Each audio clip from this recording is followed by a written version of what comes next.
to the republic for which it stands, one nation, under God, indivisible, with liberty and justice for all.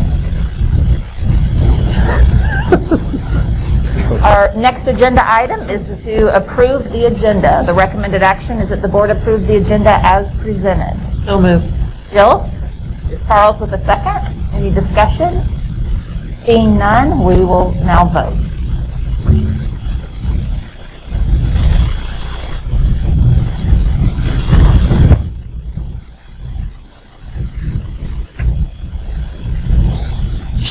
Not yet, no.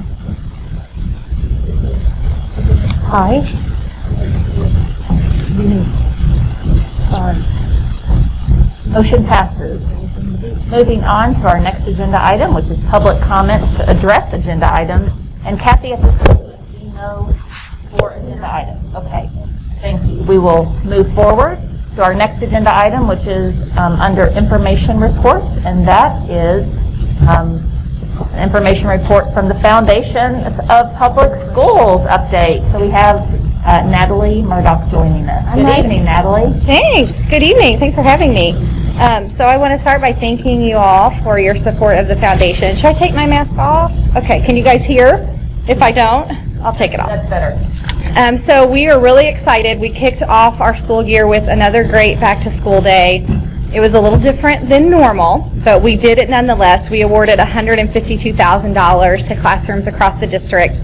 We funded 80 projects, 8 of which had a focus on mental health support, 15 that had a focus on equity and diversity, so we're really excited to see those requests come in. As always, a lot of projects related to STEAM and literacy. And the only thing we really did differently this year is we did not fund field trip grants. So this was a shift from normal, but I think all of the teachers were expecting that. So they stepped up to the plate and wrote some really, really great projects. And I want to give a really special thank you to all of our donors that made this day possible. And a special shout out to all of the principals in Springfield Public Schools. Normally we send our volunteers out to deliver those grants. We did not do that this year. So we enlisted the principals to deliver those grants to the teachers, and they were very excited to do it, and they gave us great photos, and we got really great feedback. So we're so appreciative of them to be able to share that with us on social media. So if you didn't follow along that day, check us out on social media so you can see all of the fun grant deliveries that happen. We also had a very successful Give Back to School Day in September. It was our second annual event, so we had that 24-hour fundraiser. Last year we raised about $10,000. This year we raised over $14,000 in a 24-hour period, so that was really exciting. And those funds on that day benefit the grant program, and we will do that again in 2021. And even though we start our year with Grant Day, I want to give you just a quick snapshot of a year in review. So what last year looked like. In 2019-2020 school year, we awarded $935,000 to support students and teachers. $208,000 of that was through our back to school grants. Almost $100,000 was for student scholarships. And then about $630,000 for designated grants. So we call those grants that are given through designated gifts from donors or through the 100 funds that we manage. So we manage over $5 million, and we pay out grants from those funds, and so a lot of that money comes from that. So we think overall, even though it ended a little weird, we still had a really great year. We expanded our Pick a Project crowdfunding platform, so we revamped that to make a change where all SPS employees could use that platform. So what that platform is, like any other crowdfunding platform, you can submit your need. It's posted on our website. Donors can go on there and look through all of the different needs across the district and choose which one they want to donate to. What's a little different about ours is that we don't charge an admin fee. So some of those other platforms like Donors Choose, they have an admin fee that has to come out of the project. So we're really fortunate that we can do that without a fee. So we're excited about that opportunity for our teachers and all of staff in the upcoming year, because it used to just be for teachers and now it's for any SPS employee. So in lieu of the retirement reception that we didn't get to have last year, our development director, Tina Pham, reached out to all of the SPS retirees, and the ones who got back with her got a special highlight on our website and our social media, and we got excellent feedback from that. The retirees were super grateful to have that recognition. So that is something that we're going to do again in 2021. So one of the silver linings that we learned something that really I think will be a really neat tool and a great way to recognize our retirees with or without a reception. We did have to cancel our teacher appreciation banquet. It was like a dagger to my heart, but we did it and we shifted. So in August we hosted a Celebrate SPS event where we did a lot of the same recognitions that we would have done at the banquet. So our past Teacher of the Year, Courtney, got to give her keynote speech, and we got to learn a little more about our new Teacher of the Year, Armando Johnson. It was hosted by Jeff Houghton. It was super fun and lighthearted, and we kicked that week off with the event, and we spent the entire week celebrating the district, our partners, our donors. We did that through our social media platforms, and it was a really fun and exciting way to do that. So we shifted. It wasn't a banquet, but it was still really amazing. And some of the things we have coming up, in just past month, we launched a new peer-to-peer fundraising platform. So this is fun. This is kind of like Pick a Project, only it's for us. It's for all of us. I even did a Support SPS campaign for my 40th birthday. So if you're having a birthday, this is a way for all of us to support and ask our friends and family to support. So peer-to-peer fundraising is a thing that's catching on with a lot of other nonprofits, and we're really excited to be able to have that platform. It's similar to what Facebook does, only it's through supportsps.org, and then we get all that donor data and we collect it, and we know what types of things our donors are supporting, which is great for our schools down the road. So that's new. We just kicked it off, and we plan to promote it pretty heavily throughout the year. So remember, it's a Support SPS campaign if you have things coming up. And then we're in the final stages of planning our next strategic plan for the next 3 to 5 years. So thanks to the district folks that have been helping put that together, we will finalize that and start 2021 with a new plan. We're really excited about some of our focus areas. We had some really great feedback from surveys to our donors, to prospective donors, and to SPS staff. And we got some key information that we'll be taking to our board at our October retreat next week. So more to come on that, and I appreciate everyone's support of that. Dr. Jungman and Ben and Stephen have been integral in that process, so we really appreciate that. And I'd be glad to answer any questions that you guys have. Yeah. Any questions or comments for Natalie? I'll give you a thank you. Oh, thank you. It's our pleasure. We're excited to be able to do that. I think the adjustments you made in the face of COVID were spot on. The Houghton thing, and passing out the grants, it was very well done. Yeah, the grants went over actually really well. The teachers were super excited. We wanted to make it still really celebratory, so we gave everyone confetti poppers, which were a huge hit, by the way. If you're wanting to have a huge hit, use confetti poppers. So they were great. The principals were great. They took lots of videos and shared that with us, and that really meant a lot to our donors. As some of you know, as donors, that Grant Day is really the best day of the year for our donors. So they get to see how their dollars are put into action. So not being able to do that was kind of hard for a lot of our donors, but they totally understood. And then when those principals sent all those videos and photos, it made a big difference. And so we were able to share that with them as well. So they felt like they were there even though they weren't. I'll just echo what Jill and Charles have said, which is thank you for navigating this season to continue to support our teachers and staff. So I know it's been a lot of work for you behind the scenes and your entire staff to adapt to our current reality, but every single thing that you all have done, from the grant day to seeing the teachers and holding the silent auction virtually to reminding us that it's time to get come and go gas on this particular day, whatever it is, you guys haven't skipped a beat. Well, and really that to support our district, so thank you. We really couldn't do it without you guys and without those amazing partners. We have been super impressed with our donors and our partners who have consistently stepped up to the plate. Fundraising during a pandemic, there is no rule book on that, and there are no best practices. So we really ran with it, and we saw a lot of our peers experience harder times and downturns, and we were really impressed with our donors. So that really goes to them because they really stepped up and never stopped supporting us. Yes, well, thank you. And I love that the new crowdfunding platform that allows our staff, our entire staff to do that. So that's a great new ad. Yes, we're excited about that. Any other comments before Natalie moves on with her evening and probably leaves us? Yeah. I'm going to leave you as much as I enjoy your company. Good choice. Yes, she'll always let you purchase. Thank you so much, Natalie, for your update. We appreciate that. Our next agenda item is, sorry, I'm going to scroll down here, is our contracts, agreements, and change orders and bids. And I believe, John, you're going to... I've got that tonight. Assembly's not able to be with us this evening, but this is regular business. You have 2 weeks to review. If anything pops up, please send the questions our way, and we'll be glad to give you information, and we'll ask for your consideration of vote on the 20th. And policy, I'll just go ahead and grab that since it's next. You bet. Is up to date at this point, so nothing new. We'll expect another run of MSBA policies typically in the fall.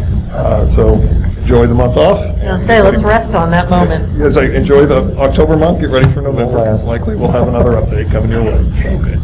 Okay, great. Thank you for that. Moving on to our next agenda item, which is under new business, and that is the approval of transportation routes. And we have Dr. Shaw with us tonight. Good evening, Travis. Good evening.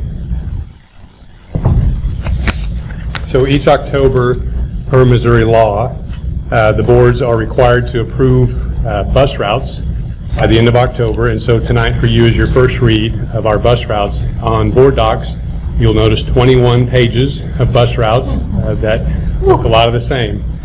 So in summary, we are using 105 buses this year, which is compared to 132 routes that we normally run. We have approximately 5,100 students, and we have 30 of these bus routes are used during midday, which is a lot for our pre-K kids. And we travel approximately 8,300 miles in the 4-day week. And so normally we are averaging about 7,700 students per the rider buses, as well as around 10,000 miles a week. So you can see the difference on what we traditionally run compared to what we're running on our abbreviated schedules. So this is for your first review, and if you have any questions between now and our next meeting, you can certainly reach out to myself or Caroline Bree. Okay, any questions for Travis at this time? Sounds good. Thank you, Travis. We'll see you shortly. Our next agenda item is our legislative platform, and I believe Dr. Drummond is going to introduce that to us. Yeah, so you have a document posted that is last year's approved platform, and this starts really a 4-meeting process to kick this off. So we give it to you for you to start to review individually between now and next meeting. On the 20th, this will move to unfinished business and move to a discussion item for you to give feedback on any modifications or changes you see based on what you're seeing from your affiliations, and whether that be MSBA or others. This is the same timeline that they work through, or things that are just very unique and specific to SPS that we want to put in our platform, because ours kind of include a little bit of both. You give me that information, and then I'll work on redrafting language and modifying and bring that back at the November study session for a first read, where we can have further discussion, see if there's any additional modifications, and then look for approval at the November study session. So it's a 4-meeting process. This is what we adopted last year with, and I'll add, there was one additional component that we worked on. We didn't end up moving on that, but if you'll remember in March, there was House Bill 2591 came up regarding board elections, specifically targeted at Springfield schools, and moving the structure and the some of the requirements in significantly different ways. The board directed me at that point and agreed to support amending the current platform, okay, to include a stance on the process of board elections. And then COVID happened. So that was March 10th, and if you know, a week later, the session basically shut down. Okay, so we never adopted that language, but I'm telling you that because that is something that came up during session last year, so you may want to consider if that's something you want to officially put in the platform this year, because the board did take it up for consideration last year. We just I didn't ever adopt final language because COVID came and the session basically shut down. So other than that, we did not make any shifts during the session. So it is what it is, and we'll project through the process what we believe we should put on. We can always make adjustments during the session, but our goal is to get this in writing and then adopted, and then we typically have our legislators come visit with us in December, right? So we adopt in the November study session and then invite them in for a reception in December. Hopefully that's a doable thing, socially distanced appropriately, of course. And that's when I also start to invite them into schools and individually take them on tours and go over the platform that the board's adopted. So this will lead up to that real December work with the session kicking off in January. Just to make sure I'm clear on the timeline, so we're seeing this draft from last year. We are to give you any feedback in the next few weeks, and then a second draft would come back to the November study session? Correct. And then we would vote that night? No, we'll vote at the regular session, so it'd just be a first read at the study session. And we would So- vote at the regular? Yep, so it's a long process, gives us plenty of time to be thoughtful about it, but bring information to the next meeting for discussion, or you can just send it to me ahead of time, and then I'll bring it collectively if it makes sense in my way. John, when we see this the next time, will you include the discussion we had from March? There is no language, so that's what I brought tonight, just to say that that's what the board, and that was the note in the report, in the March, that the board members agreed to support amending the current priorities to include a stance on the process of board elections. Okay, but There we was don't have no language. Right, because that's when COVID hit and it stopped. Do So we have, we do not have language. so what do we need to do to? So that would be up for this board's discussion. Okay. If someone proposes some language that we need to consider, then that's what I need to hear from you. So, That was related to elections by zone. correct. Yes, that's exactly right.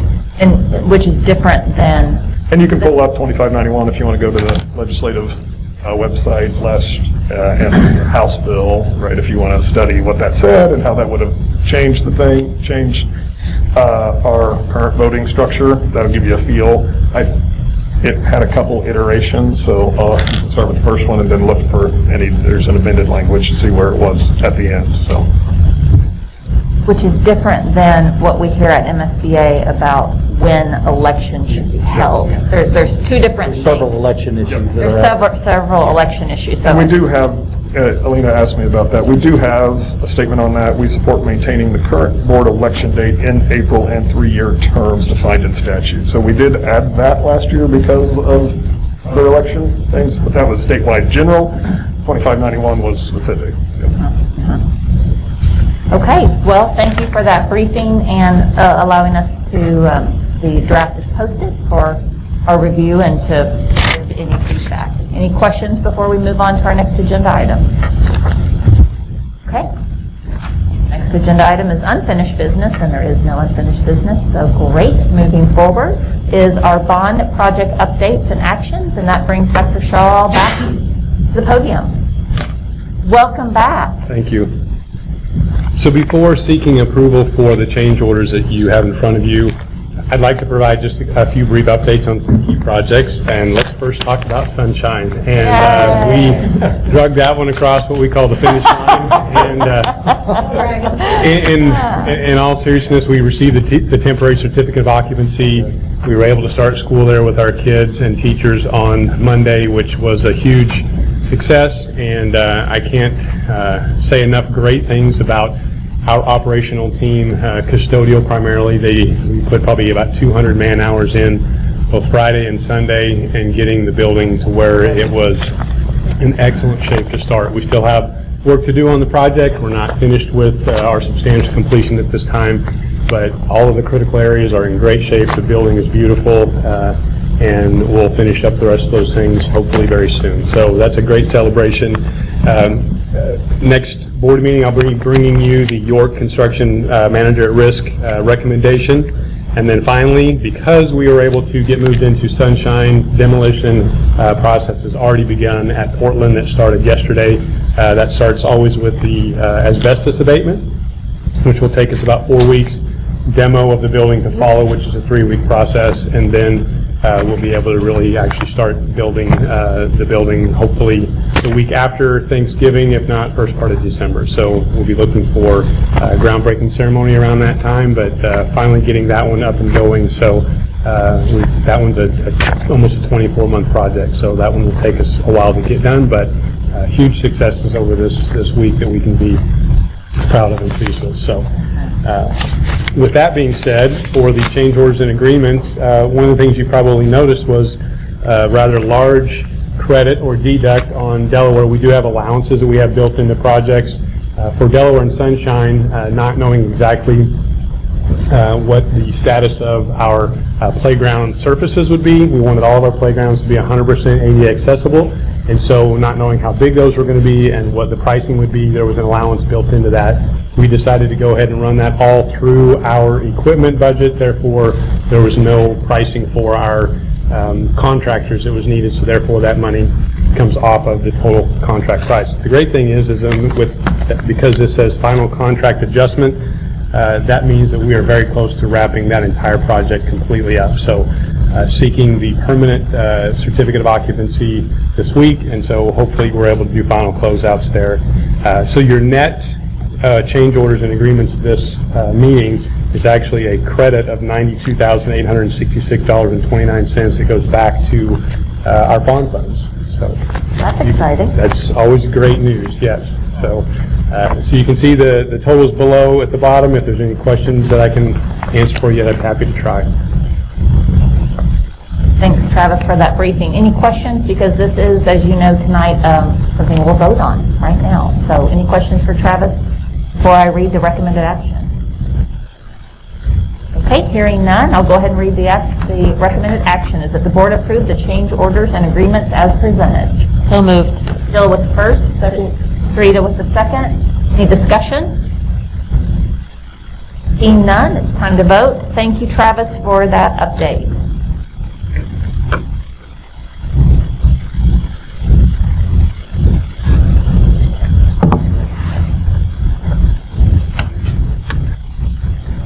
Motion passes. Our next agenda item is public comments to address non-agenda items. I'll read our statement. The Board of Education will allow comments on topics not related to the printed agenda. Comments will be limited to 3 minutes for each speaker and timed by the board secretary. It is inappropriate to address the board about individual students or individual staff members by name in open meeting. If you have concerns about individuals, these concerns should be addressed through the appropriate administrative supervisors, either in the school or in the district office. The board uses this time in our meeting to listen to comments and or concerns from the public, but will not comment or engage with the public during this meeting. If you have materials that you want to share, please provide them to the board secretary prior to speaking, and she will distribute them to the board members. Kathy, at this time I have 2 sheets here. Okay. The first speaker is Rebecca Pratt.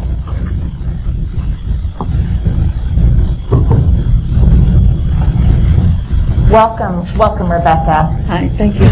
I feel like I'm at the wrong meeting because this is all about money and I'm here about our school, the students, and what's going on with the virtual side of it right now. I have 4 kids that I am doing virtual schooling with 5 days a week. I have 2 others that are going to school 2 days a week, and then I have them 3 days for virtual. It's not working. The specials need to be completely canceled until this is over, until we're back in school. Specials, music, art, coding, and PE take an hour apiece a week. When I have to do that with 4 children, that's giving me 4 hours a day extra besides schooling, because you have to set up everything for them to do. You have to video it, you have to record it, all of this stuff, and then submit it. Submitting does not work.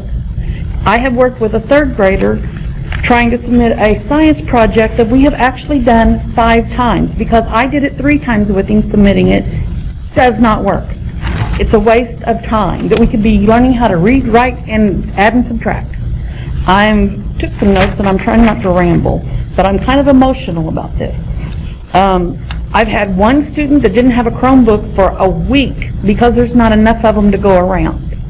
They were broken. I've had AT&T to my house, replacing lines, upgrading. Zoom is a disaster. It works sometimes, it doesn't work sometimes. Sometimes it's great, sometimes it glitches and freezes and the students are lost. I've had a kindergartner have a meltdown because she couldn't do the lines because she couldn't see the picture because of Zoom. I have a kindergartner, a first grader, a third grader, and an eighth grader all the time. Then I have another kindergartner and a second grader part-time. You can't sit with one student the whole day. I do hear parents online that are sitting with a student all day trying to do everything with them. That's not possible when you have more than one child. So this is not working. I don't know if you need a committee and get responses from individuals that are actually living this life, because it's not working, and I don't know how many times I need to say that. But anyway, I have one teacher that's a first grade teacher. I'm not supposed to mention names, and I don't even know what school she's at, but you need to talk to her because she is great. She has a program, and there's a program that SPS offers where they can take and put everything up on a screen for that day, and all the student has to do is go across and push a button, and they're able to go to Zern or Lexia or whatever they need to go to, no problems.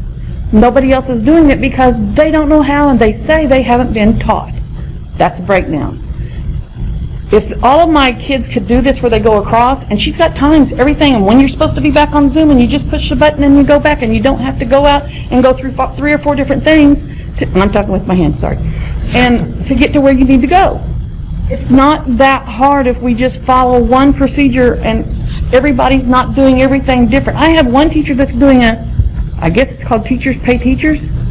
Thank you, Rebecca. It doesn't work. I can't say this enough. And I've got examples if you want them. Call me. I have another teacher. I'm so sorry. My time's up? Your time's Well, up. Thank you. just to let you know, it's not working. Call somebody and get some help because it's not working. Thank you. Thank you, Rebecca.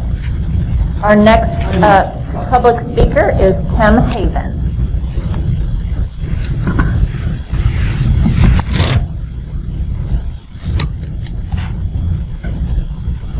Good evening. Howdy.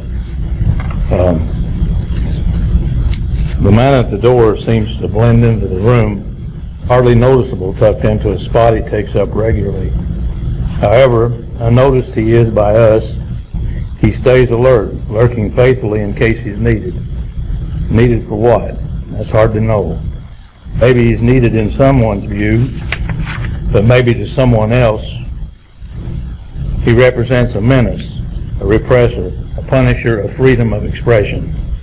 Does he work for the public school system at the command of the administration hierarchy to protect the superintendent and protect his ego when he's challenged, frustrated, uncertain?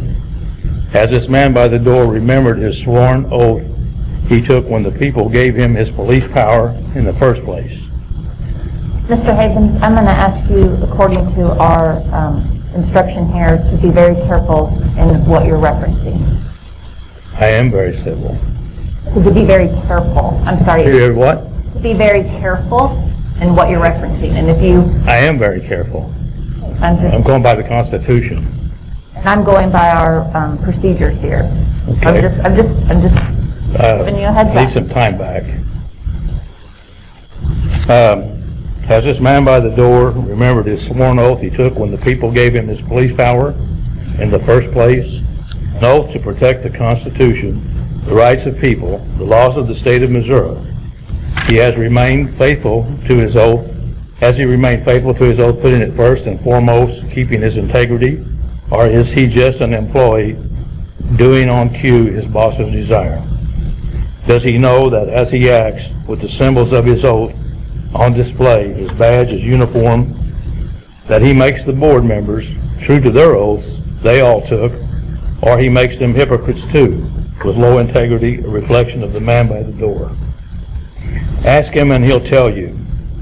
It's a privilege that you're here. But if Dr. Jungmann motions you're gone, you're out of here. If you don't believe me, just ask his boss, the chief, because I did. The other thing too, I wish we could do something for Bowerman School. I noticed it way at the bottom of the list.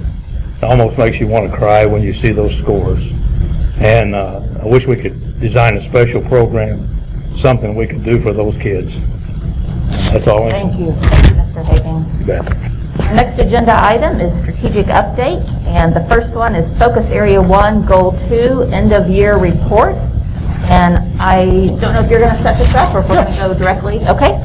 Just like last month, study sessions, we'll spend some time in our focus area reports, and Dr. Range organizes these, and we'll walk you through them. As a reminder, we're doing 2 tonight, Goal 2 and Goal 3. They are much reduced because much of the data that we would typically present is not available, and we'll walk you through what's not available because of the state shutdown of all assessments and those things. So the actual report for Goal 2 will be finalized in December because the part of the data is also still embargoed by DESE, and we cannot release it until December 1st while they finalize it. So December will provide the second part of Goal 2 update and the final paper. But as we've done before, if you don't mind, take notes as we go through these, and then we'll do questions at the end of the Goal 2 report and then at the end of the Goal 3 report, so we can try to keep it moving because I know it's a lot of content. So here we go. Great. Welcome. Good evening. Welcome, Brett. How are you? Good to see you again. We're excited to be here.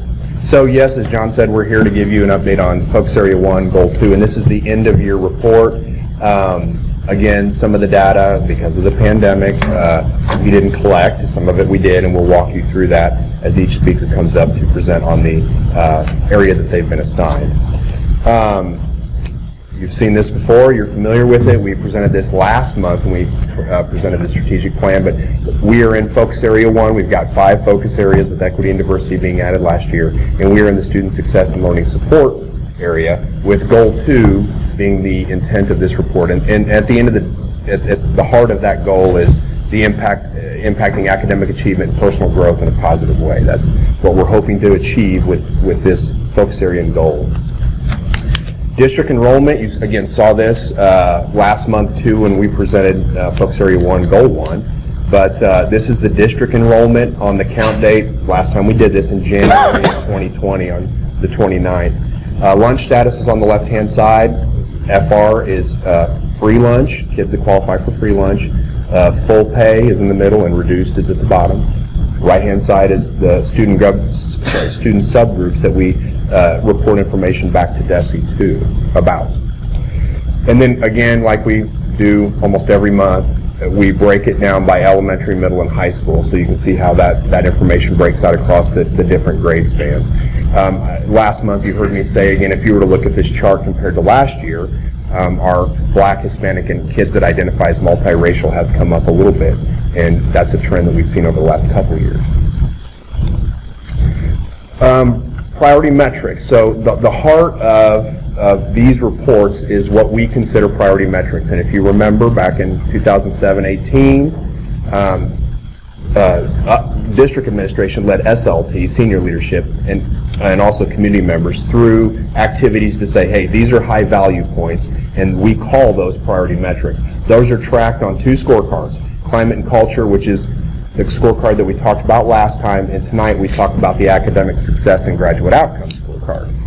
And so there's a copy of this on the slide. You will get this again when we release the report on December the 8th is the date that we're planning to report this.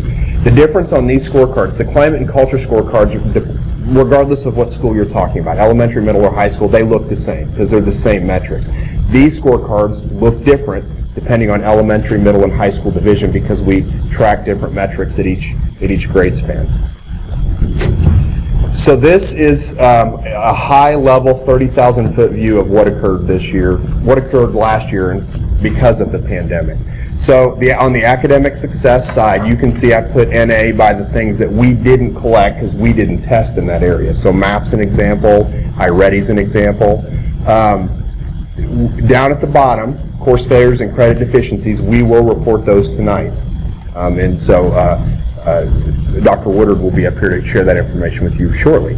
Right-hand side are all the things that are embargoed until December. So ACT, grad rate, which we're hoping to give you good news about the grad rate, and looking forward to that presentation on the 8th. But all that information will come to you along with the report in December. So that kind of gives you an idea of what you're going to see tonight. You will also see process measures. We talk about priority metrics and process measures. Each of our departments collects other data that doesn't go on the scorecard that we think's high value. We just don't call it a priority metric. So that being said, I'm going to turn it over to our first director here. Josh Scott will come up, Director of Athletics, to talk about extracurricular activities, and then there will be he will introduce the next speaker, and the next speaker, you'll have a parade of people up here for a while. So, And just as a reminder, we are talking about end of last year. yes, this is good question. Yeah. We're talking about everything that happened last year in these areas. Right. We're not talking, and they will talk about next steps, what we're planning on doing this year, but the data is from last year. Yes. Thank you. Thank you. Welcome, Josh. Thank you, appreciate it. Thanks for having me again. Yeah. Really excited to talk about our extracurricular activities. As you all know, passionate about it, the drive behind it is our kids that are engaged in something after school, whether it be athletics, co-curricular activities, or after-school programming. They're going to show up to school more, they're going to achieve better, they're going to be tied to our schools more. So that sense of engagement is huge for us, and that's what my part of the presentation will be on. This first chart, these are unique student counts. These are students participating from comparison in 19 to 20, grades 6 through 12. If you look at this chart, a couple of things to bring out. Our participation remained relatively consistent throughout the district. In speaking with Dr. St. John, looking at a 1%, 2% increase or a decrease with the numbers that we're talking about, that really is it remains pretty consistent. Statistically, you wouldn't call that a huge gain or a loss. Our largest decrease overall would be from our ELL population.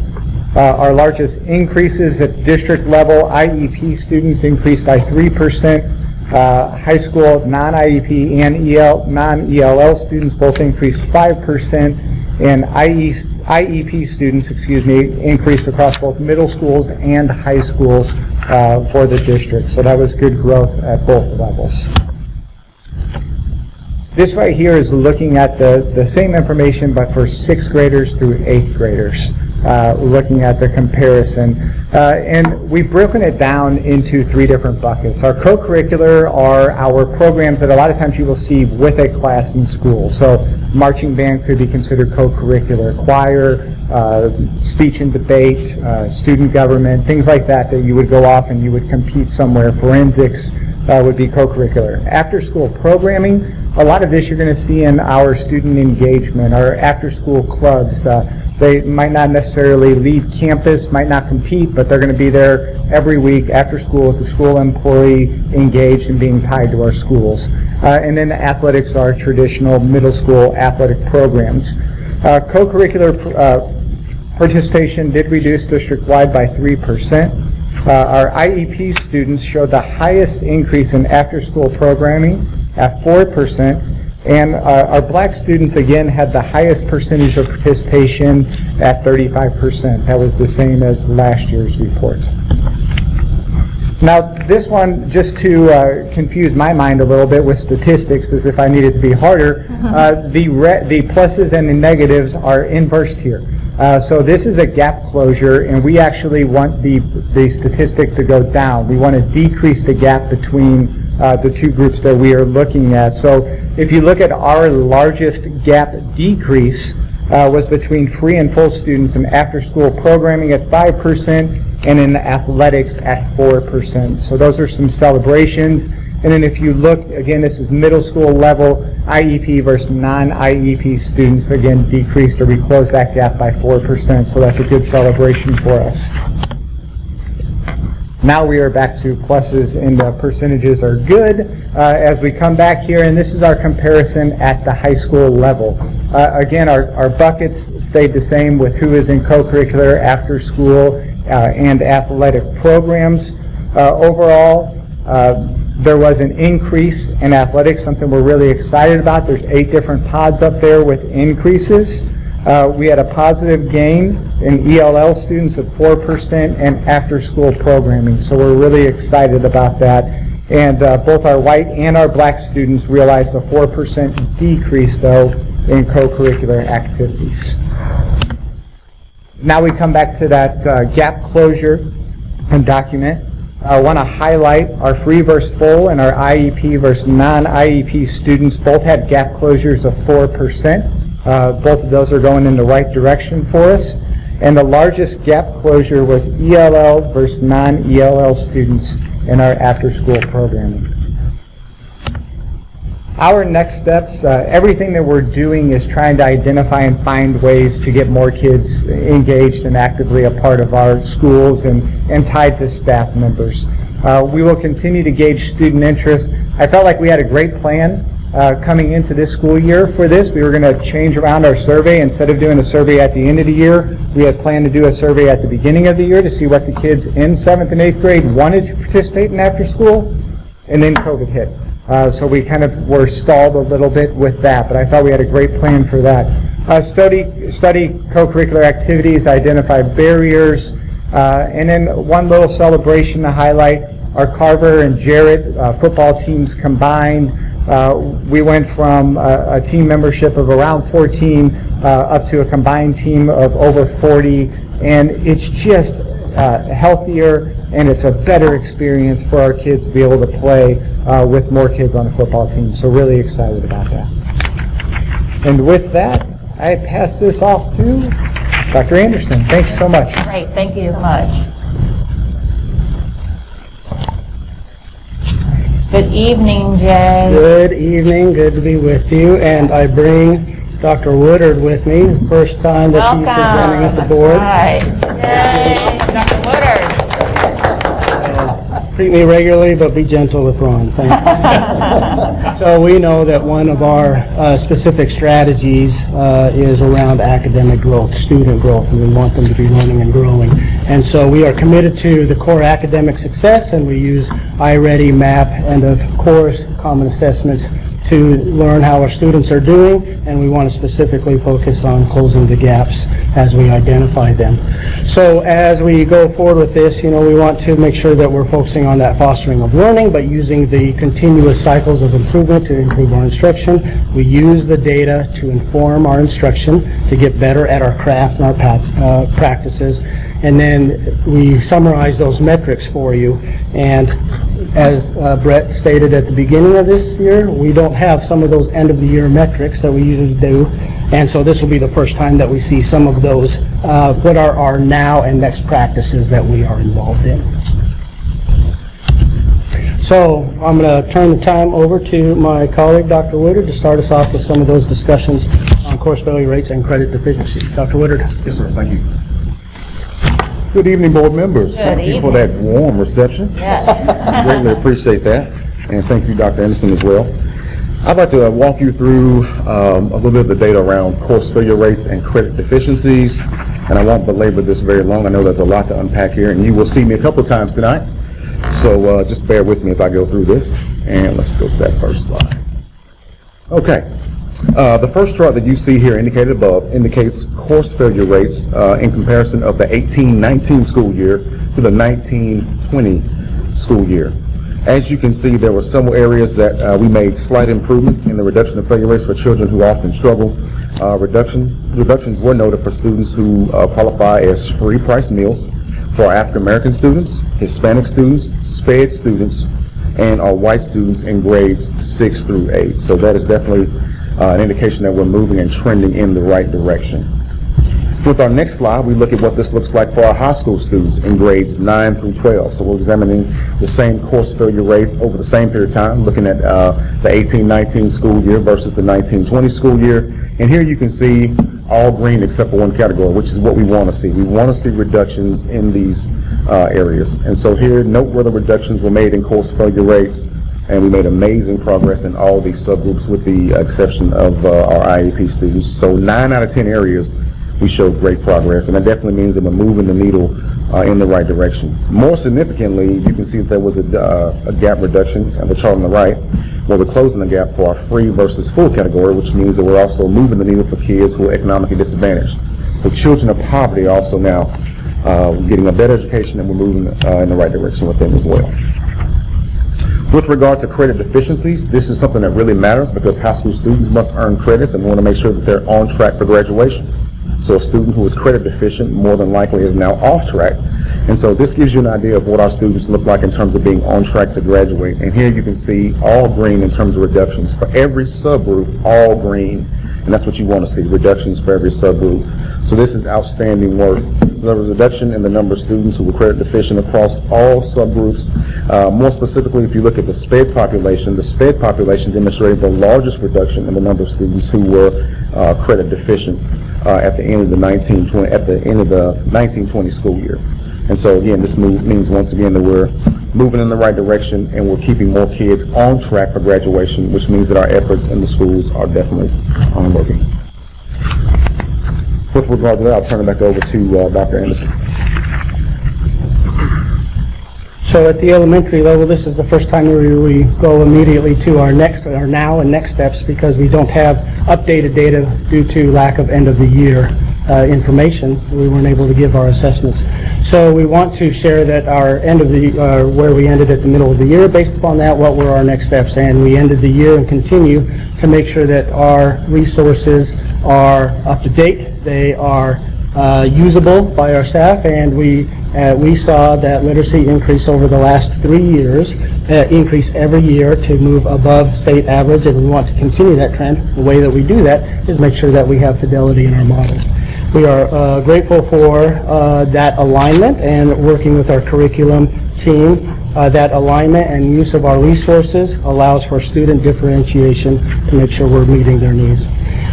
We want to continue to work as a team together, so our specialists, our coaches, and our coordinators work together regularly to increase instructional effectiveness in our classrooms. The standards provide the what, we provide the how, and this team really provides the how do we do that shoulder to shoulder to increase our instructional effectiveness. So that's on the literacy side of things, to continue the work that has been effective for the last 3 years, and we want it to continue. We know that math, on the other side, we had some struggles that we wanted to address, and this is how we are moving forward with that.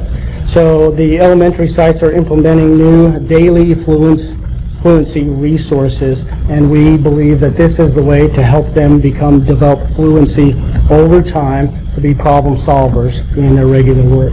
We have 2 pilots that are currently happening in our district, and we are grateful for what we are learning from that compared to our regular curriculum. So currently at this time, if you think about what that means, we have 3 math curriculums that we have our current one, and then we are piloting the other 2. But we are taking this one, which one best aligned to the tasks that we are asking our students to perform at, and align to the levels which require them to perform at the standards that we expect them to. A curriculum audit is in process, and we have also asked that group that is doing our curriculum audit to give us a comparison between our 2 pilot programs. So we have not just our own internal input, but we have external feedback as well as what is going to best influence our math learning and our math teaching. And we think this is going to make a difference, a great difference, and I expect that in the near future during this school year, as we adopt that curriculum, you'll hear more about that, and that will come forward as a curriculum adoption moment. And with that, I turn the time back over to Dr. Woodard. So with regard to literacy, we know that literacy plays a huge part in educational attainment for students. So in elementary school, students are learning to read, but in secondary education, students read to learn. And that's a big difference there. So with regard to the next steps, we're focusing on aligning instruction to the Missouri Learning Standards, which is very critical. We're also doubling down on academic intervention, making sure that we're having our PLC meetings, and also focusing on formative assessment as well. And with regard to next steps for mathematics, again, as Jay spoke to this, mathematics has been an area of challenge that we are truly working on, and you'll hear a little bit more about that deeper in the presentation again as well. But we are providing extra time on task in our individual school sites for students who often struggle with mathematics. We also have done some focus groups. I want to give kudos to the curriculum department, Dr. Allison Pilley and her team, for the work that they've done with the focus groups to really vet some of the best practices and to ensure that teachers have outstanding opportunities for great professional learning and professional development as well. Also with mathematics, next steps continued. We're in year 2 of implementing a math curriculum for grades 6 through 8. So this is year 2, and we're feeling pretty good about where we are with this. Also, our curriculum specialists will continue to work on having collaborative meetings around math achievement, to determine the best practices and new strategies that need to be employed and incorporated in order for math outcomes to improve for our boys and girls. With regard to high school literacy, again, some of these practices will be repetitive, so I apologize, but some of these practices are the same. Again, we're still focusing on aligning all of our academic instruction to the Missouri Learning Standards. Again, doubling down on academic intervention, extra time on task, focusing on PLCs, common assessments. And one thing that is new this year is that in our secondary schools, we have an academic planning template that all principals have been assigned to complete, where they go out and map out their target goals in order to prepare for the end-of-course assessments and for the math assessments. And we've also added academic achievement conferences where every principal comes in and tells us about their roadmap for academic improvement, which includes climate and culture results, subgroup results, and academic performance in all of the tested areas as well. So that's something that's a little bit different this year. With regard to math improvement in grades 9 through 12, next steps, we've also been very intentional about providing additional intervention time in our schools in the academic schedules during the day. Again, that's going to help kids who are struggling mathematics learners. Also, we're in year 1 of a mathematics adoption for grades 9, 12, which will be this fall, and that impacts Algebra 1, Algebra 2, and of course geometry. And the last slide of next steps. Let's see if I can get up there. Last slide here. And the last slide here, one thing that we're really excited about is that we've implemented some math collaboratives, and once again I want to commend the curriculum department for this, where it's small, micro, mini professional development sessions for teachers. Sometimes these sessions are for teachers, led by teachers.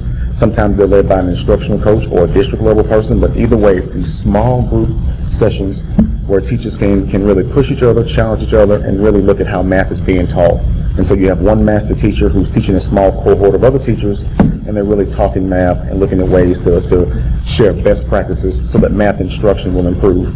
The only way that we improve academic outcomes is by doing 2 things. 1, we must improve pedagogy, and then number 2, we must make sure the kids have extra time on task so they can learn.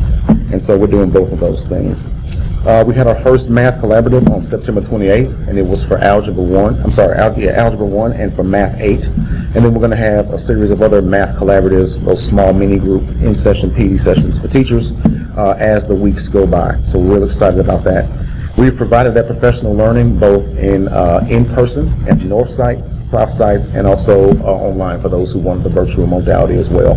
So we think that will lead to some significant improvement in mathematics outcomes over time. And with that, I will turn it over to our next presenter. Thank you, Dr. Woodard. Good evening. Good evening. Welcome. That's a great segue. That's right. So for 1.2.7, I will be focusing on the resources portion, and Dr. Nicole Lemon will talk about modern tools, as well as some launch updates. So with resources, again, for last year, we implemented K-5 ELA and 612. That completed our we implemented K-5 math and 6-8, and then we were still adopting for the AGA. We also implemented new curriculum for pathway courses. So through that process, we were surveying teachers, finding out what was working, what they were still struggling with, providing professional learning, all of those types of supports throughout the year for those implementations. As Dr. Anderson also alluded to, we started a curriculum audit. It was supposed to be conducted the week after we returned from spring break, which obviously that did not happen. So, but the audit will be focused on K-5 math as well as 612 ELA, so that we can take we can have an outside agency taking a look at our pedagogy, our curriculum alignment, how we are assessing students, things like that. We have provided extensive documentation to the company already, and they are reviewing that. They will pair that with an on-site visit, likely in December, as long as things trend in that direction and we can have on-site visitors. But they will take the on-site visit plus the documentation and provide us with a summary report, recommendations, things like that, most likely in the second semester of this year. So next steps that we've already started on include new curriculum development and resource adoption for K-5 math, 612 ELA, instrumental music, and visual arts. The K-5 math and 612 ELA, a lot of that adoption will be driven by the curriculum audit findings that they report back to us. And then all of I kind of spoke a little bit at the in my MIGS presentation in June about program goals and measures that we were starting. So all content areas are starting to develop that this year so that we have actual measures to look at each content area and see our successes and our gaps. This year, for the first time, we kind of mandated a 90-minute elementary math block.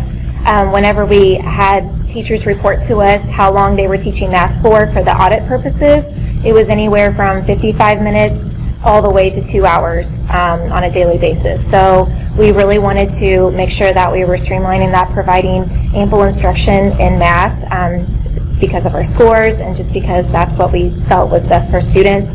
So that was mandated this year, as well as supports in how to structure those 90-minute math blocks. And then finally, we have a small pilot that's underway of Mastery Connect, which is an assessment platform that we're using to administer and gather feedback on common formative assessments, and that's occurring at 2 middle schools and 2 high schools. So they just administered, or they're in the process of administering their first quarter benchmark for 6th grade math, 6th grade ELA, 7th grade math, Algebra 1, and English 2, so our tested subjects in high school. So this will allow teachers to identify gaps, have conversations in their PLCs about what's working in one teacher's classroom and maybe what another teacher could learn from it. But this is just going to hopefully provide a lot of valuable data for us. So pending positive results, we hope to expand that pilot to other schools and other grade levels. Thank you, Allison. Thank you. Welcome, Nicole. I've had that on a long time. Good evening. This first slide is really an update from the Instructional Technology Department, and Bruce Douglas did give you an update on this right after fourth quarter, but just as a reminder of what happened at the end of the year, we did do a certified staff laptop refresh, so all certified staff did receive new laptop devices last spring and last fall. During the pandemic, we did move our entire school district to a one-to-one model in about a week and a half. So we distributed Chromebooks at grades 1 and 2, and we distributed iPads to kindergartners. For your awareness, that's still the case today. So those grade levels still have them, and our school district is still one-to-one K-12. We did expand our internet access, so this board has always been a progressive board in regards to internet access to our students who are without. So when we read about the digital divide, that is something that this board has committed to not have happen in our school district. So we did activate another 130 hotspots last year at the beginning of the year, but by fourth quarter that number was up to over 2,000. So we're those numbers again? We started the year at about 130 hotspots, but after fourth quarter we were at 2,000. That's cool. And for your awareness now, we still have a really high number of hotspots, and then the new MediaCom partnership is underway with about 300 homes, allowing MediaCom in to actually install internet in their home, which is a better experience for our families. So that work continues. From a launch perspective, we ended last school year serving about 21,414 course enrollments in our virtual platform just in Springfield Public Schools. That was before fourth quarter ever came. So those were the numbers we were already serving grades 6 through 12. You did see the numbers in our bigger launch report that we had 76% of our graduating class took an online class as part of their course load, which was a large celebration for this board. That's always valued that. We helped to provide over 4,000 credits towards graduation in a virtual platform. So when we talk about credit deficiencies and helping students persist, launch plays a large role in that. We are celebrating 161 full-time virtual graduates last year, which was a huge celebration for our team to see that many students who graduated thanks to Launch. course, you know, we did introduce elementary programming, so we ran an elementary program this summer. We kicked that off in June, ran that in June and July, and introduced content services to our partners where they could use their teachers of record with our high-quality content. That's been popular. We ended last school year with 277 partner districts from around the state of Missouri. So where we are today, we have opened our new center, so we will be inviting you soon. We're still putting the finishing touches on since we moved in August. We need a sign. That would be the first step before we have you over, so we're still working on those things. But again, thank you to the board for that space. Our staff has grown and we certainly needed it. It's a pleasure to have students come in for mental health services, to receive tutoring, ELL support, and SPED in our own building, so thank you. We now have a full K-5 elementary program that is offered statewide, so that was a large lift for our team, but we are up and running in a full quarter in. And we went from 277 partners at the end of July to today we serve 337 partners. So that's the increase we've seen just since school started.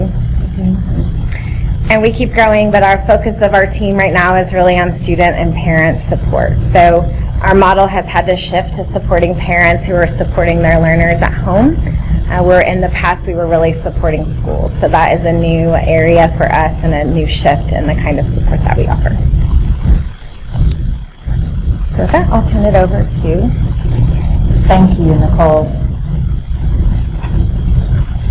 Welcome, Christy. Good evening. I get to have the opportunity to talk about early childhood, which is one of my favorite things to do. One of our major goals for early childhood and our early childhood department is to increase kindergarten readiness. And so we look at the metrics of increasing the enrollment for preschoolers in SPS along with our partners, and to increase the participation in our early learning events that we offer not just to our own families but also in the community.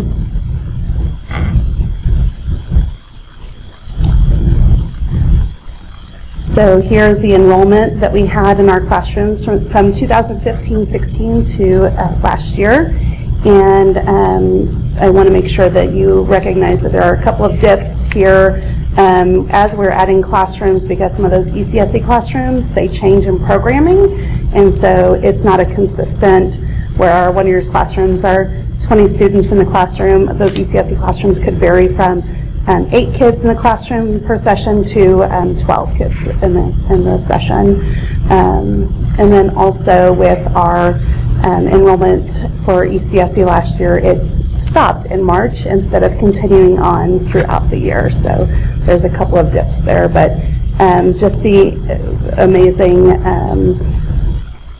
effort that we have had in doubling our programming in those last 5 years has been amazing and such an impact. Then our community events, Missy Riley would have spoken with you last year about the asterisks there with 701. They were documenting how many events that they did in the community, whether there were people in attendance or not. And so I just want to make sure that you are still aware that that dip was for that reason, that they only counted people who were in attendance or events that had attendance.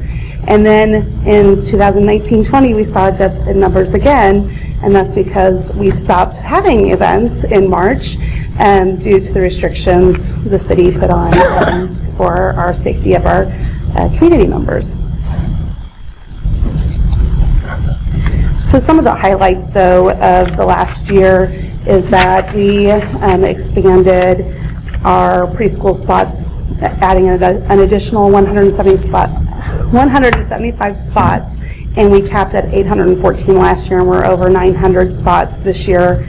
Our curriculum, when there was a closure, we worked in Wonder Years and ECSE together to create something for families to continue learning at home in March, and that was done in a collaboration, which we felt was good, and we have continued that on for this year to continue that collaboration. Also, our Parents as Teachers program, they have been working with the jail population to strengthen those families that are incarcerated, the parents that are incarcerated. And so that has continued. It is on pause right now until COVID restrictions are lifted. We were getting ready to go back in, and then they had a surge of positive cases, so we put a pause on that. And then finally, DESE acknowledged the need for family members to still need access to home visitation, even though going into the homes wasn't necessarily safe. And so they have allowed us to get reimbursed for those visits that we do virtually, and that includes telecommunication also, instead of just a Zoom call that sometimes parents get frustrated with or don't have access to a computer. And then finally, where we are now and just the highlights of today, I think just opening Ada Fulbright Early Childhood Center has been an extremely momentous occasion, and I think we are so grateful for the spots that we have there and just an amazing facility that I think everyone, you cannot be joyful when you're in that building. It's just not possible. I've had so many people in the community to stop and talk to me about that, and I just want to thank you guys all for that that commitment that you've made. That also includes then Boyd and Williams that are in progress for the fall, and how exciting that will also be. We will continue to serve students in Wonder Years. We're limiting the classroom sizes to 12 students per classroom, and that is to make sure that we are providing a safe learning environment for our students. Then we will continue to provide those virtual visits for families and make sure that we are connecting and creating those resources for them. I'm going to turn it over to Brett. Hey, thank you so much. I am back. Right back where we started. Right back where we started. This one will be quick. So, this strategy, which focuses on diverse and underrepresented students, under-resourced kiddos, has lived here in the past, actually the past couple of years. And so what we are going to do, because we are excited to have Ivania on board with us now, and we have a full focus area that's going to focus on equity and diversity issues, is this strategy will move to focus area 5 along with the strategies and process measures that accompany it. So if you remember, it's stuff like Club Encore, so we will report that enrollment in focus area 5. It's empowerment clubs will be reported there. So we feel like moving it over there is obviously the right thing to do, especially because we have a full focus area now and a person leading the equity and diversity charge that we all know is very important. So that being said, I'm going to turn it over on the last strategy here. We make it to the end. Again, this is Dr. Woodard with graduation rate. This information is embargoed, and it'll come out December 1. We're hoping to report on this December 8th. But Dr. Woodard will come up and talk to you about some next steps, because the work is still continuing in this area, even though we don't have the information right now. Correct that. Should we clap again? You were right. We're going to see you again. You're back. And again. So with regard to graduation rate, obviously we know that graduation rates are critical to the success of school systems, and if you want to see where school systems are going, you could look at the grad rate. We've done outstanding work in this area, and the district should be proud. Unfortunately, we cannot share any good news just yet, but that great news is forthcoming. But I cannot take credit for that work, as I've only been here 6-7 weeks. So I want to salute Dr. Sheila Wynn. I want to salute Pam Foster. I want to salute Dr. Shane Dublin and everyone who was a part of the process to help make the progress and the gains that this district has seen in that particular area. So kudos to them, and it's my job now to sustain that great work, to sustain or take the blame if it goes down. So I want to talk about some of the efforts that we're going to do in order to make sure that we continue to ensure that our students graduate on time. We have some great efforts going on dropout re-engagement, and that looks like, one, we monitor the credit standing of all the students. And so making sure that students are on time, earning their credits, have counselors reviewing that, doing credit verification checks is a critical part of that work. Second part of that work is also classroom intervention and offering credit recovery options, and also looking at all Missouri options as well. And the last part of this is just tracking progress. We do have a graduation tracker that is in progress that is working very well, which provides tiered intervention and support so that principals have a great idea of where kids are along the graduation journey. So there's no more guesswork in wondering where kids are and if they're credit deficient. They have that at their fingertips. That data's there. And I want to salute Brett Range and Amy St. John for their assistance in that great work by providing principals that data. By having it at their fingertips, they're able to see in real time where students are, and it's really working. So thank you. At this time, the floor is open for any questions. You have heard 6 of my colleagues present to you. Yeah. I was wondering if you have any questions for them. He's a quick study. He's good. Very good. Yes, you're going to fit in very nicely. So we've just heard, we've just heard a very thorough overview of this particular strategic goal. So what questions and do we need clarification on, and what comments do we have? And I see Denise is. I have a question. Okay. I'll take a step. This is really not a big question. I think probably any of you could answer this, but it's back on slide 26. Letter C, well, I think it was there, next steps, but I think Dr. Ron mentioned that principals will have a meeting and will be providing I guess updates in terms of their academic scorecard. So I was just wondering who they will be meeting with. So yeah, so will it be a team? Will the principals just kind of come forward and talk about where they are and have like a little jam session, or what will that look like? I tried to Be say. with you? Yes, ma'am, that's correct. During the month of October 1st to the 7th, we're holding our achievement conferences. And so each principal has an achievement planning template that they have to complete, which gives us an idea of where they're going in terms of making improvement in math, ELA, science. It also includes subgroup performance, and it includes how they will improve climate and culture in their schools. So we give them the data, so we give them the what, and then they bring back to us the how. So we don't tell them how to improve their schools. We let them and their leadership teams decide the how. They bring us back that how, and then we give them feedback on the plan that they have. And so they can come alone and present their plan. Many of them bring members of their leadership teams, and they present to myself. Dr. Allison Pilley has been a part of this process. Dr. Sheila Wynn, Amy St. John has been a part of this process, and a few others, Dr. Martha Dunning. And so we review these plans with principals. We're their thought partners when they present this. We give them feedback in real time. And then the committee meets after they leave, and then we give them more feedback that we send back to the principal in writing so they can go back to their teams and make real changes and adjustments in order to improve academic outcomes. I like that. Yes, ma'am. Great. Yeah, Charles. Questions, I think they go to slides 18 through 20. I don't have 3 separate questions or anything like that. It's one general question. Talking about credit deficiencies and course failure rates, et cetera. And what impact, if any, do you think that the COVID pandemic and the shift to remote learning had on that? And I can make an argument probably either way. It had a positive impact and a negative impact. But I mean, what at this point, what are you seeing? And probably in December when we get the graduation rate, it would probably be a similar kind of question in some ways. Course failure rates and credit deficiency. Hard to tell. Since you didn't finish quarter 4, it's kind of hard to know what the impact would be.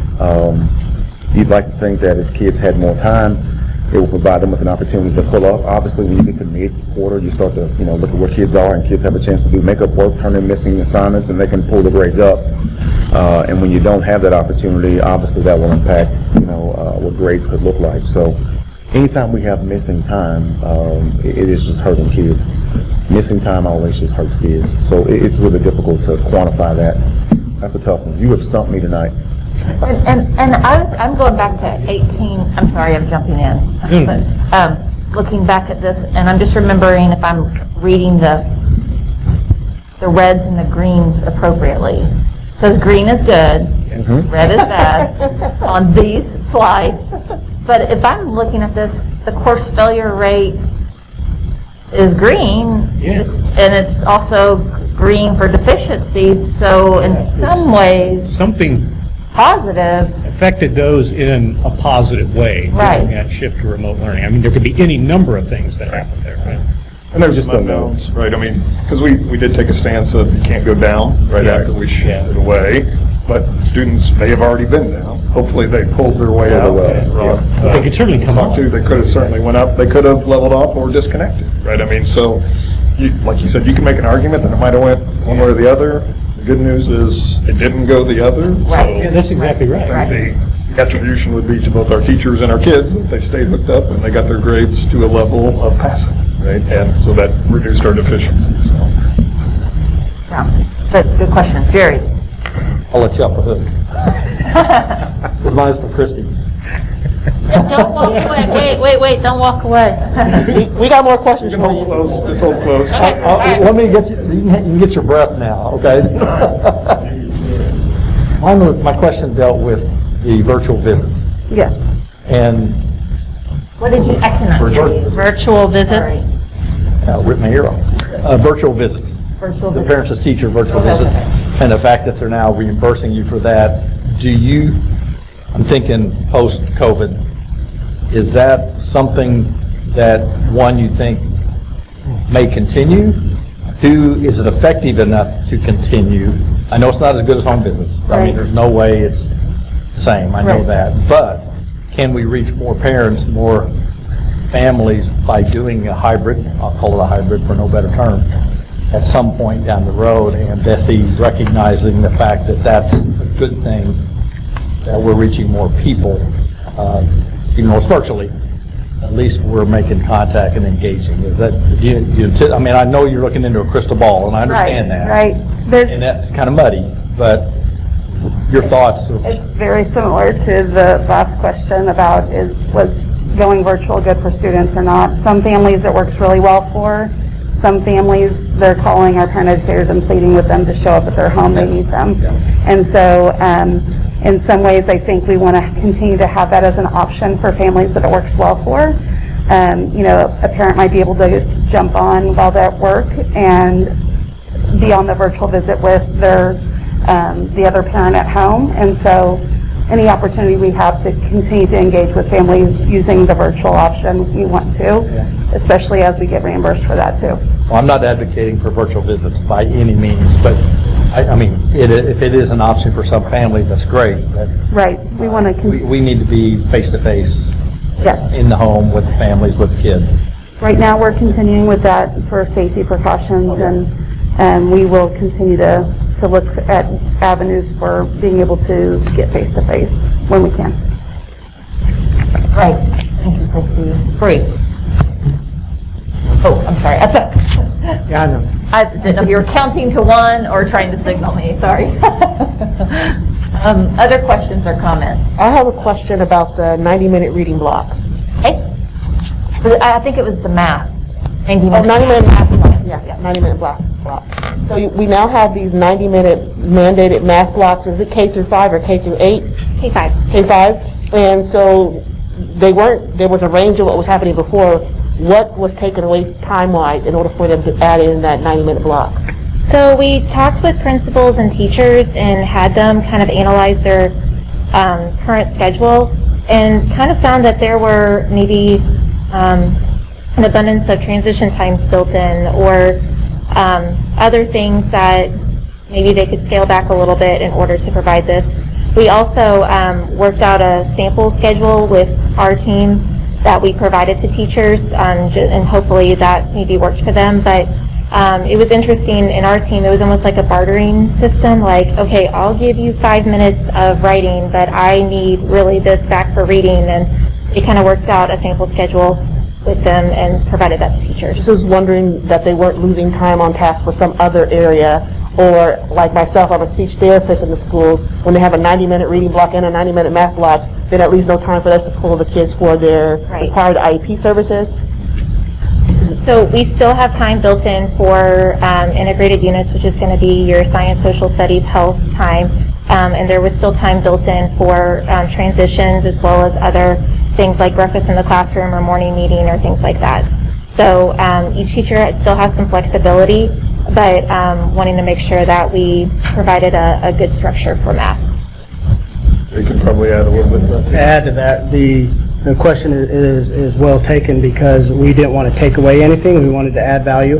And what maybe in all of the COVID mess didn't come out in the news, maybe as heavily as we also added to the elementary school day.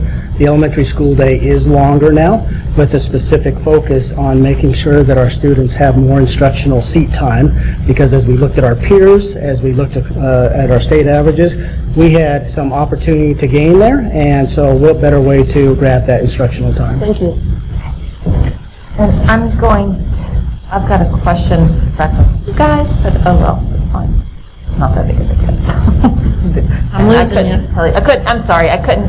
I am literally talking to myself as I try to figure out what slide my question was on. I can go while you're Go ahead, Sharita. So I was thinking about the one-to-one that we have with our devices for virtual learning. And you said we made that shift in the spring, in March, and we continue that through the fall. Do we still have that one-to-one? Is there any shortages of devices? So we have no device shortages. So any family who doesn't have a device should reach out to us. We'll get them one immediately. And we have all the devices in the hands of kids. This year we did not collect devices. So they kept their device from spring all the way through fall, and we just redistributed to new students. Okay, thank you. It is a national issue that you may be hearing. Yes. When it's happened, there's been a Wanted to lot make of sure. shortages and delays. Put it out there. We were lucky enough to have our orders in ahead of time, so we I doubt it was luck. We strategically had our orders in ahead of time. I've been around you guys for a while. I don't think it was luck. Okay. It was Jay, and you don't even need to come forward. I'm just on slide 22. I just want to applaud you all for continuing the audit for the math. I know things were disrupted last year, but we know that that is a focus for our district, and so I applaud that that is continuing now, that you're trying out 2 or 3 different programs, your current program, 2 different programs, and I applaud that we're getting outside, because I remember talking about this last year, but outside experts weighing in for feedback to try to make us even stronger. So good work in the math area. I have another question. Hey, Sharita. This is for any of the, because all of you guys report all these gap data, and I've asked this question before. I still get confused. Somebody help me understand what that gap number is, because it just doesn't seem to make sense to me what the gap number means when it says a gap. In particular, what I'm concerned about is looking at the the course failure rates and the course deficiency rates, particularly for African American and for free lunch. They're at 15%, which just seems pretty high, disproportionately for the number of students that we have in those categories. And then when you look at the actual gap, it says it's 8% for black and white, which matches to what I see, but then it says there's a 1% gap. I don't know what that means. And that last thing is the closure, actual, so that's the actual gap, right? So if you go, let's say, look at course failures, 9th through 12th grade, Brett is going to pull up the slide. Course failure rates. So this one, yeah, this is the one I'm looking at. I think that's the one you're looking at. So if we looked at full versus free course failure rate is 15%, full is 4%. So that gap should be 11, and it's rounded to 10 because of a rounding, I believe. Okay, that's fine. I get that. That 3% is the way it should have moved, correct, Brett? Is that the closure rate? Yes. So as compared to where it was before. It's closed by 3%. Closed by 3%. So yeah, so to answer your question. I think you and I have had this question before. We have, and what would help is, and you'll see it when the paper is that 19 column there, you would see that's where the gap analysis comes off of the 1920 year. You look at the difference between those two. So when the paper comes out, we included in that 19, all the data is on the table. This was for purposes of more user friendly, so there's not so much data on it. Okay. Good question. Is it closure year over year? Very good question. She's a professorial type, so she wants more data, more Charles data. and I will always point out we're talking about apples and oranges one year from another. It's never the same. Different cohorts of students. I get that. I do get that. It's just that number always just drives me nuts. It looks like something that it's not quite representing. I did have another question, and this one has to do with the process that we go through for implementing new curriculum. I know that there's new curriculum at all the levels, it seems, for both literacy and for math. And I know that you've mentioned piloting curriculum too. What's the process for piloting new curriculum versus implementing? So like you said, we're in year 2 of a new curriculum, and we're piloting year 1 of a curriculum. What's the difference between those? What happens differently? So a pilot would occur before we select the resource that we want to ultimately. And you're only doing it at a couple of schools? Or one school or one classroom or all classrooms? It's not all classrooms, it's not at all schools, but it's at a lot of schools. And we made sure that we had a representation of title and non-title for both programs, and then a grade span for both programs, so K-5 for both programs that we're piloting right now. And in your implementation of a new curriculum, it stays at that curriculum until you decide to adopt a new curriculum, and that goes through how long of a cycle? It's a 6-year cycle. 6-year cycle. Yes. Great. Any other questions or comments before we move to our next report? Well, I just wanted to say, is this group done or? Yeah, well, they're still here. You look like you're still here, man, so I'm confused. We're getting ready to start the next one. I'll wait.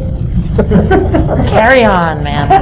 So, For those of you who are exiting because your section is now complete, thank you for sharing with the board the update, and we appreciate that so much.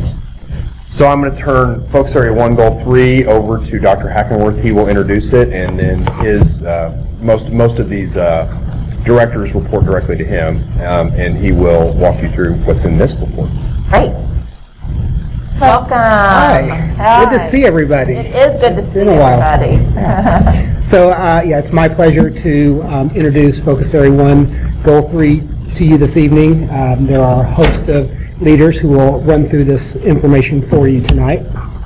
You've seen this even tonight, so we're still on Focus Area 1, focusing on student success and learning support.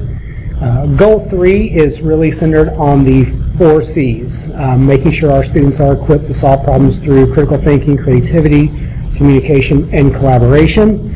And we know the best way to do that is to partner with our community resources that are so abundant and so willing to help, and that's what you'll hear tonight. So we really focus on these areas here when we look at this particular strategy: summer learning, Experience SPS, Go Caps, our magnet schools, the foundation, which you've already heard about some tonight, the Kennedy Center for Performing Arts, and the Greater Ozarks Cooperating School Districts, or Go CSD.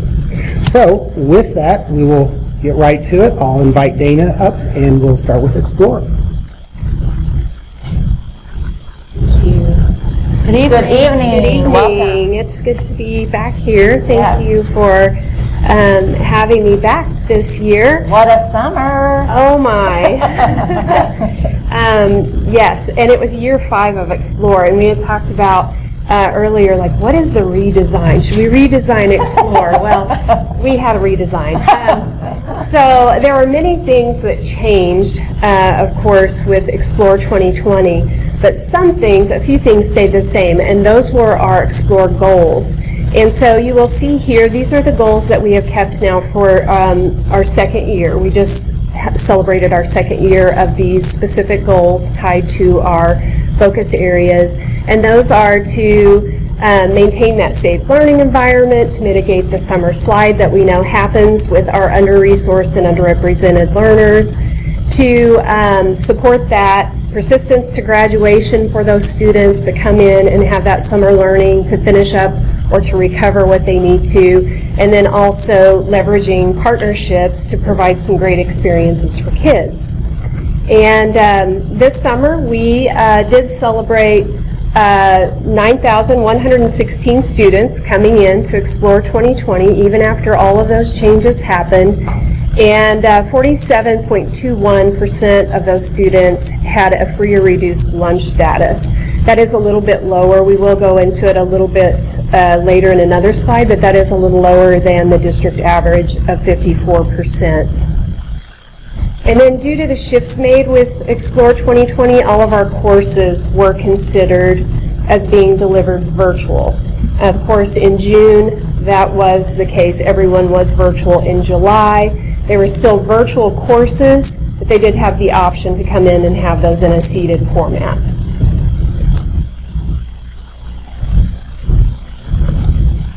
Okay, so for our Explore enrollment breakdown, there are a lot of numbers on this page, so I'll just quickly point out that we did have a drop in enrollment from 2019, having our 12,369 students engaged in 2019. We also did see another year of drop in our kindergarten engagement. We did, however, see increases in our high school enrollment and also in our virtual enrollment. Again, you'll see that 9,116 for our K-12 total also reflected the total because all of those courses were offered in a virtual format, so all students were virtual. Our Explore by the numbers, you'll see our meal counts.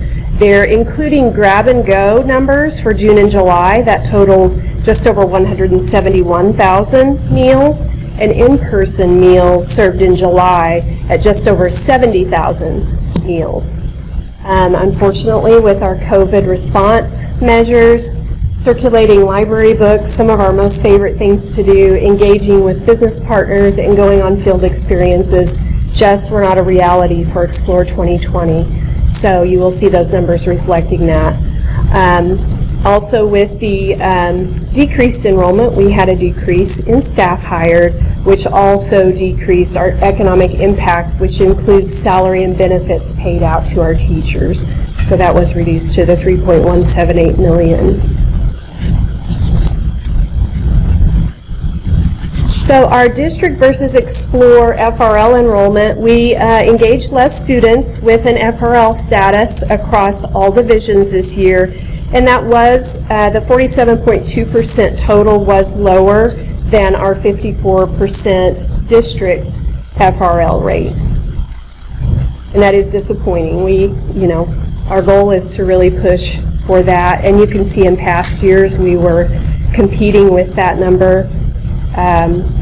So for Explore attendance, again, I'll go back to everyone was virtual, so you will see our comparability is a little difficult for 2020 since everyone was virtual, but I will go ahead and draw your attention again to some of those past numbers that for session 1, we did have over the course of 4 years a steady hold on our session 1 attendance. And then also session 2, we did see a slight increase over time as we move forward with that. Our Explore credit breakdown, you will see the number of virtual credits earned during summer 2020 increased from 2019 as all credits were considered virtual. All courses were virtual. 5.6% of all credits were credit recovery, while the remaining 94.4% were credits of non-credit recovery courses. And then of those, 70% of credits were earned by students who are SPS students during our regular school year.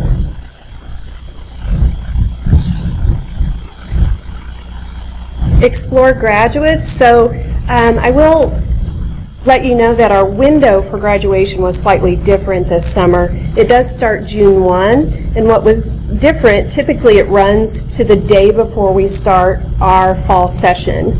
And this year they extended that window to August 31st. So we did see 75 graduates within that window. 56% of those were early graduates or 3-year graduates. 41% were 4-year, and then we had 3% being 5th and 6-year graduates.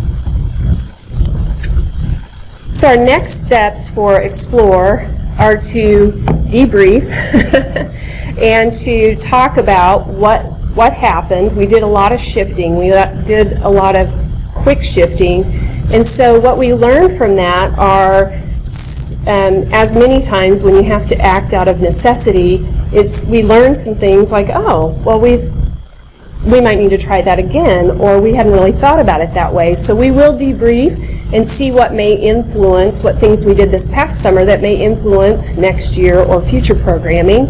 We will also continue to engage our most struggling elementary learners, especially our kindergartners. We want to have them engage at a higher rate, and we will be working with Christy Davis and her team to figure out some strategies to do that. We will also be implementing a more intentional monitoring of underrepresented students as it relates to our Explore goal. And then also the curriculum team is fantastic, and we're going to continue to look at those foundational standards as well as the GAP standards using our iReady scores to see where we need to focus in our curriculum development. So the next section is for Experience SPS, and that was born out of Explore and what we learned during Explore and how we can bring those experiences to our students during the regular school year. So this is typically a time that we would be having, this fall, we would be having our Camp Wakandas and our green spaces. And this time last year, we were. So the report of the last year numbers are that 344 of our fourth graders from our Northwest Quadrant schools participated in the Camp Wakanda experience, and that was the fourth year of that experience.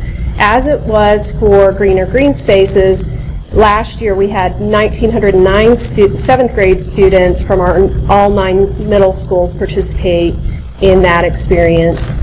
And we did have a pilot experience with the Springfield Little Theater Education Department and had three of our elementary schools participate with their third graders for a total of 207 students in that early spring activity. So we hit that in January prior to COVID visiting us in March. So we were able to get all of those in without any impact last year. So our next steps are we have postponed Camp Wakanda and green spaces for a hope that we can go ahead and turn that out next spring with some normalcy. And we are looking to still continue the Springfield Little Theater experience. All of those are slated for next spring, and we will be working around the testing windows and all of the things that happen in the springtime. We will also continue to seek development of those potential experiences as we look at the footprint of our existing choice programs and how we can continue to maximize those experiences through those venues. My next piece this evening is the GoCAPS, the Greater Ozarks Center for Advanced Professional Studies. So last school year, the 2019-2020 school year, we had 295 students apply and 160 students complete the program last spring. Then each summer we have a teacher externship where we build that philosophy of GoCAPS with teachers in our surrounding area to go back and teach with that embrace that idea of involving partnerships and involving community members in teaching kids. So 26 regional teachers participated in the externship this summer, and it was very different than it had been in the past. A lot of virtual Zooming with different partners, and 17 of those teachers were from SPS. So, and most of those were from our Glendale and Hillcrest academies. So our next steps for GoCAPS are to take care of the kids we have this year. We have 124 students that have started our year. They are taking, the experiences for GoCAPS is what it's all about. And so that is being minimized somewhat with what we are going through in our community. But even so, we have these kids and we have engaged business partners who are working with us to bring experiences to kids, even if it is virtual for right now, and with a hope in the spring that we can get them out with our partners even more as the weeks move forward. Our marketing and recruitment efforts are moving forward for 21-22 already. We do have our application open for the coming year, and we will start working with informing students about what their opportunities, what their path may hold in the future if they take advantage of the program, And then also, we use direct mailers to go right out. Not only do we talk to kids, but we try to appeal to those kids' parents by getting those things in the mailboxes for parents to read. And that is my signal to hand off to Ms. Kelsey Bravo. Thank you. Great, thank you, Dana. Hey, everyone. Welcome, good evening. Hello. Well, we can settle in for the next 2 slides. It'll be pretty quick. So I'm excited to be able to provide you all with a couple of updates about the 2019-2020 school year for our choice programs. The first of which is some exciting new partnerships, and I'm going to talk about those a little bit more in depth in just a second. The second piece that I want to make sure that we are highlighting as we talk about updates is that we are always working to strengthen and support our current choice programs. And so we are doing that through our quality assurance endorsement evaluation. And we had 2 programs who successfully completed their first evaluations. They are officially endorsed choice programs. And that is OTC Middle College and Health Sciences Academy. So we are going to be able to publicize those reports. Actually, the plan is to do that this year, so I'll talk about that a little bit more in some of our next steps. The next bullet point up there, super exciting news, and so, thank you all for your support in our 2 newest magnet school partnerships. The first was the Academy of Fine and Performing Arts. That's in partnership with Springfield Little Theater. We have been talking a lot about the partnerships that Springfield Little Theater provides our district, and so this is one that we are thrilled about. It's also a partnership with the Foundation for Springfield Public Schools. The second the second bullet was from the Agri Academy, which was also approved last year, and so that's in partnership with the Dar Family Foundation from an incredibly generous donation that is allowing us to build a 4th, 5th, and 6th grade agricultural sciences magnet school that is slated to open next school year at some time. And the second partner, that is the third partner technically, is Missouri State. We will be building that facility on the Dar College of Agriculture's land over off Kansas Expressway. So those were all some really big pieces that happened last year. The third bullet point up there are our magnet school applicants. So just for reference, the Academy of Exploration has 40 seats that are available. So we had 249 applicants there. Health Sciences Academy, we have 50 seats available. That's our only 8th grade program. And then we have Wolf, that has 46 seats available. And then the Academy of Fine and Performing Arts, we actually held their lottery a little bit later in the year last year. So we did that in that second semester, actually after we were in COVID mode. So we still had some great turnout for our applicants there. We're at 172. And we have, I don't know if I said that, 50 seats as well. The next steps for choice programs. So this is always, where are we going next? How are we making sure that we are staying true to what we want our choice programs to be accomplishing? So, the first thing that we have to make sure that we are addressing right now as a highlight, as a next step, is, in conversations with our partner at Mercy Hospital and the safety protocols that are all surrounding COVID, that collaboration with our partner and our administration, we decided it was probably the best decision to go ahead and suspend Health Sciences Academy for the first semester. We just knew that we wouldn't be able to immerse those kids in that experience in the way that we would typically be able to do that. We are currently at a point where we will be talking about what second semester for HSA will look like, but we haven't had that decision finalized yet.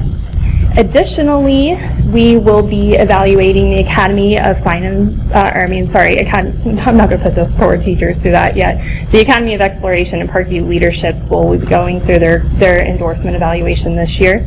Kickapoo U and Wolf are in a support year, so that just means they're gearing up for their evaluation that would be coming next school year. So the next phase of those reports would just be able to publicize what we were able to accomplish with Middle College and Health Sciences Academy, really highlighting those strengths, showing what those opportunities are, and providing our community and those families with an opportunity to see what those programs are really about and if it's a good choice for their children. So If you were able, back in August, to come to the Academy of Fine and Performing Arts ribbon cutting, it was a great celebration, just a really exciting time. My teachers, Jamie Carabello and Eliza Gray, they are rock stars. They are really already creating something that we are proud of, and they are doing it in the midst of a global pandemic. So big shout out to those two ladies because they're doing some great work. And then we are continuing our program development. We're in the final stages of our facility design, and curriculum development is undergoing for the Agri Academy. So that's what we have going on in Choice Program Land. Be sure to invite us to that Agra thing when you're ready. We are. Yeah, we'll be having a groundbreaking soon. So. It's going to be cool. Anytime for a party, right? But that one's going to be super cool. Thank you, Kelsey. Thanks.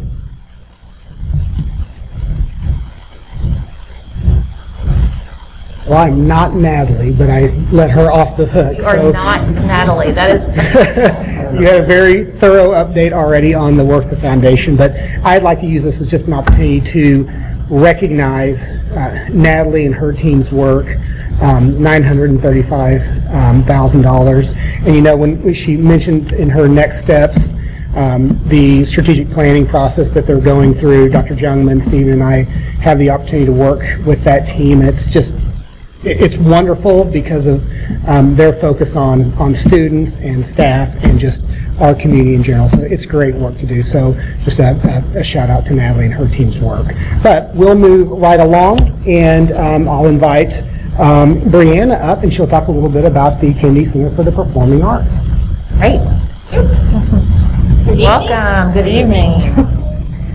So you will see that, as we have seen with other programming, numbers for Kennedy Center students served is down a little bit last year due to closures from COVID. So all of our events that typically take place in the spring, March through May, didn't happen. So we had about 12,000 served, which is down from typically around between 17 and 18,000 students served. Some positives though.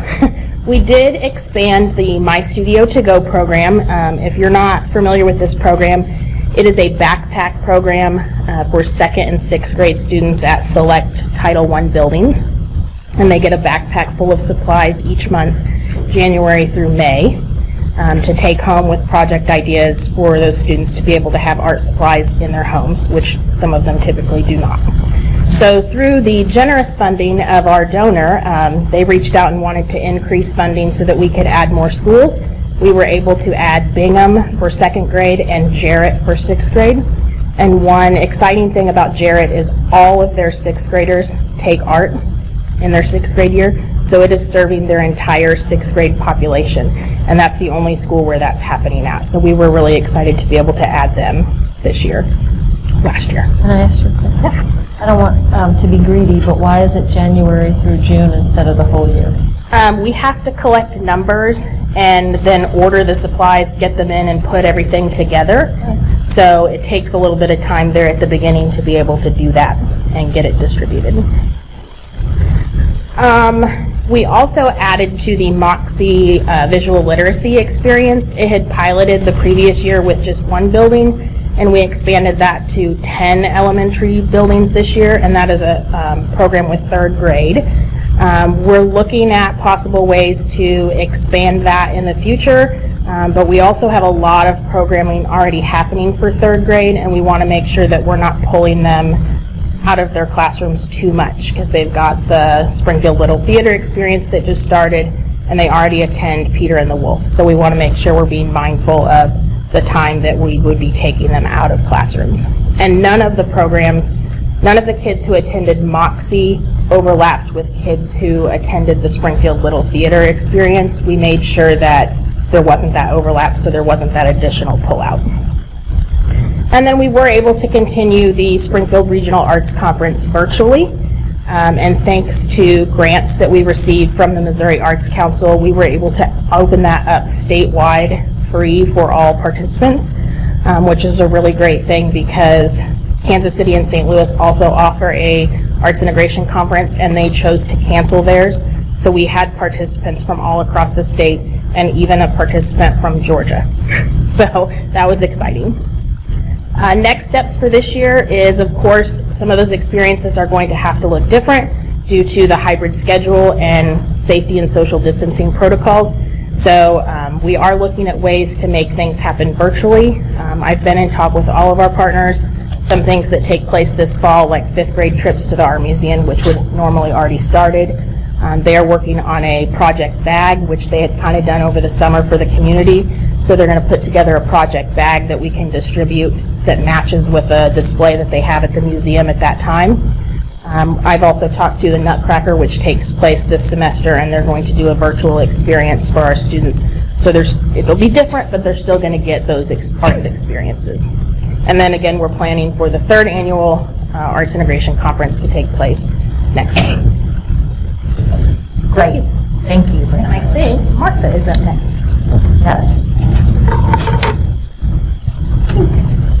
Welcome. Good evening. I'm Martha Dennick, the new Director of Learning Development. Not new to professional learning in Springfield, but new to this role. So it's exciting to be here with you this evening. Glad to have you. Thank you. One additional partnership is the partnership with Go CSD. And so this is really Southwest Missouri professional learning. Right now the network is 66 school districts in our part of the region, our part of the state, and actually not listed here, but 51 or more of those partner districts are also launch partner districts. And so this work represents over 100,000 students. And as you can imagine, COVID has impacted the professional learning that brings together people from across all districts.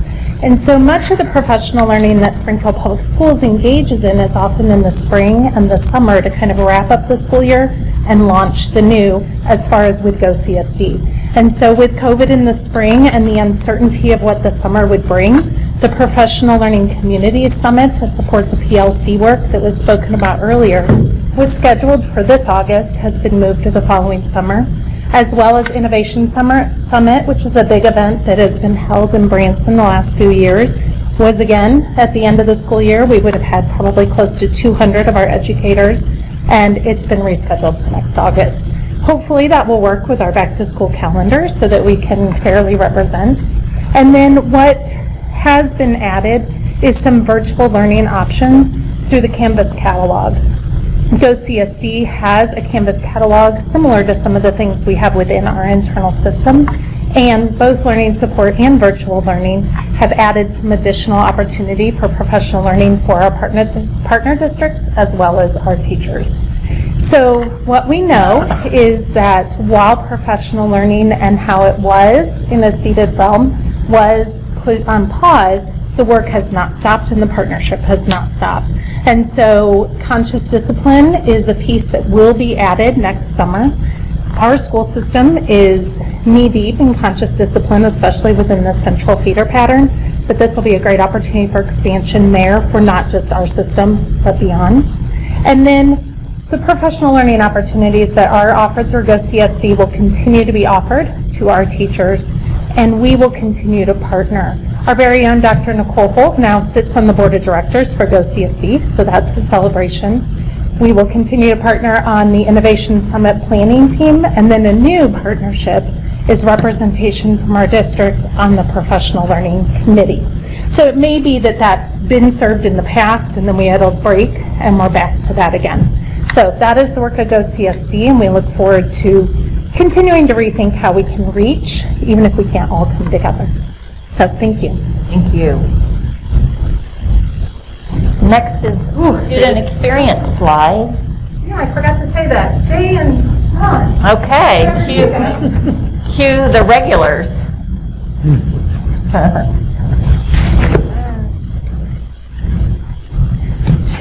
So we want to catch you up on our student experiences, and that comes through, this again is tied to a specific strategy. And we have two areas, the portrait of a graduate learner portfolios as well as the college career academies. I'll cover the first part and then ask Dr. Ron to step in to talk about the next part. So you see in front of you again a reminder of what that visual representation of our work is when it comes to the portrait of a graduate, and that's been published on our webpage. And we appreciate all of the learning support that we've had around that. Last year we focused on the 3rd, 6th, 9th grade levels. and we're able to complete that as well as the college and career academies. And for our secondary, if you recall, that we found a platform called Portfolium that captured what we were trying to create on our own. And so we went that way with the secondary, and it turned out to be a wonderful investment in that for our system and our students. However, this work, while important, took a back seat a little bit, and we are so it's not that we're not doing it. It's just we're on pause for right now, so that we can focus on some other critical areas. And so, at the appropriate time, not only will we continue with grades 3, 6, 9, we will pick up with the next grades 4, 7, and 10 for a successful implementation year, and most likely that will be picked up next year with the hopes of that moving forward. So the learner portfolios for the college and career readiness, however, will continue this year. They will start second semester because of the platform that we have, and they're able to access that now. And even though it's on pause from a district perspective, if teachers want to jump in and dig into it and continue with it, they have that autonomy to do so, and we'll provide that support to do so as well. So it's on pause only from a systemic rollout, but we encourage it because student and the attributes that we have worked on that we think help them be successful is certainly important, and we're going to continue to support that work. To talk a little bit more about the college and career academics will be Dr. Ron.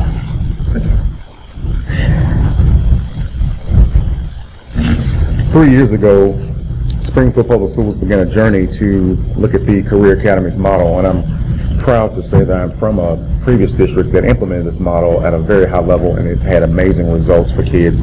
And so extremely excited about the work that we have an opportunity to do through the Career Academies here in Springfield Public Schools. With regard to where we are now, this is year 3 for our Freshman Academy, and in the next slide I'll show you some results that we believe that the Freshman Academy has yielded. Also, our juniors are in the second year of their pathway courses, so things are going well for them. And also, moving forward, we will continue with the quarterly advisory boards. We'll continue with teacher externships, student internships. We'll continue with college and career days, career forums, and also mock interviews. However, some of that is a little bit on pause due to COVID-19. So once things lighten up a little bit, we want to continue with the great things that we believe will support the model. In the next slide, here you see a little bit of data about the number of dropouts for 9th grade students. This is not cohort dropout data. This represents students who truly drop out in their first year of high school, which means that if you look at the 3-year trend for Springfield Public Schools, just for these 2 schools, it was very interesting. You can see that Glendale had 6 in 2017-18, and Hillcrest had 22. That means you had 22 kids who, within their first year of high school, decided, hey, this isn't for me, and they never came back. And that's a trend that we want to change. And one of the ways we do that is with the smaller learning communities model, we make high school feel like there's a family unit, closer, connected, and so it keeps these kids in school. Of course, also having an engaging, relevant, and personal curriculum also does that as well. But you can see that over a 3-year trend, Glendale has dropped to 2 students, and then of course Hillcrest down to 1. So those are phenomenal results, and again, that's outstanding work. Can I ask you something? Yes, ma'am. I don't expect you to just give me pure numbers, but what did it look like before that? Because those are such extreme differences. What was 16, 17, and 15, 14? You know what I mean? Like, were they more consistent with that huge 22, or were they?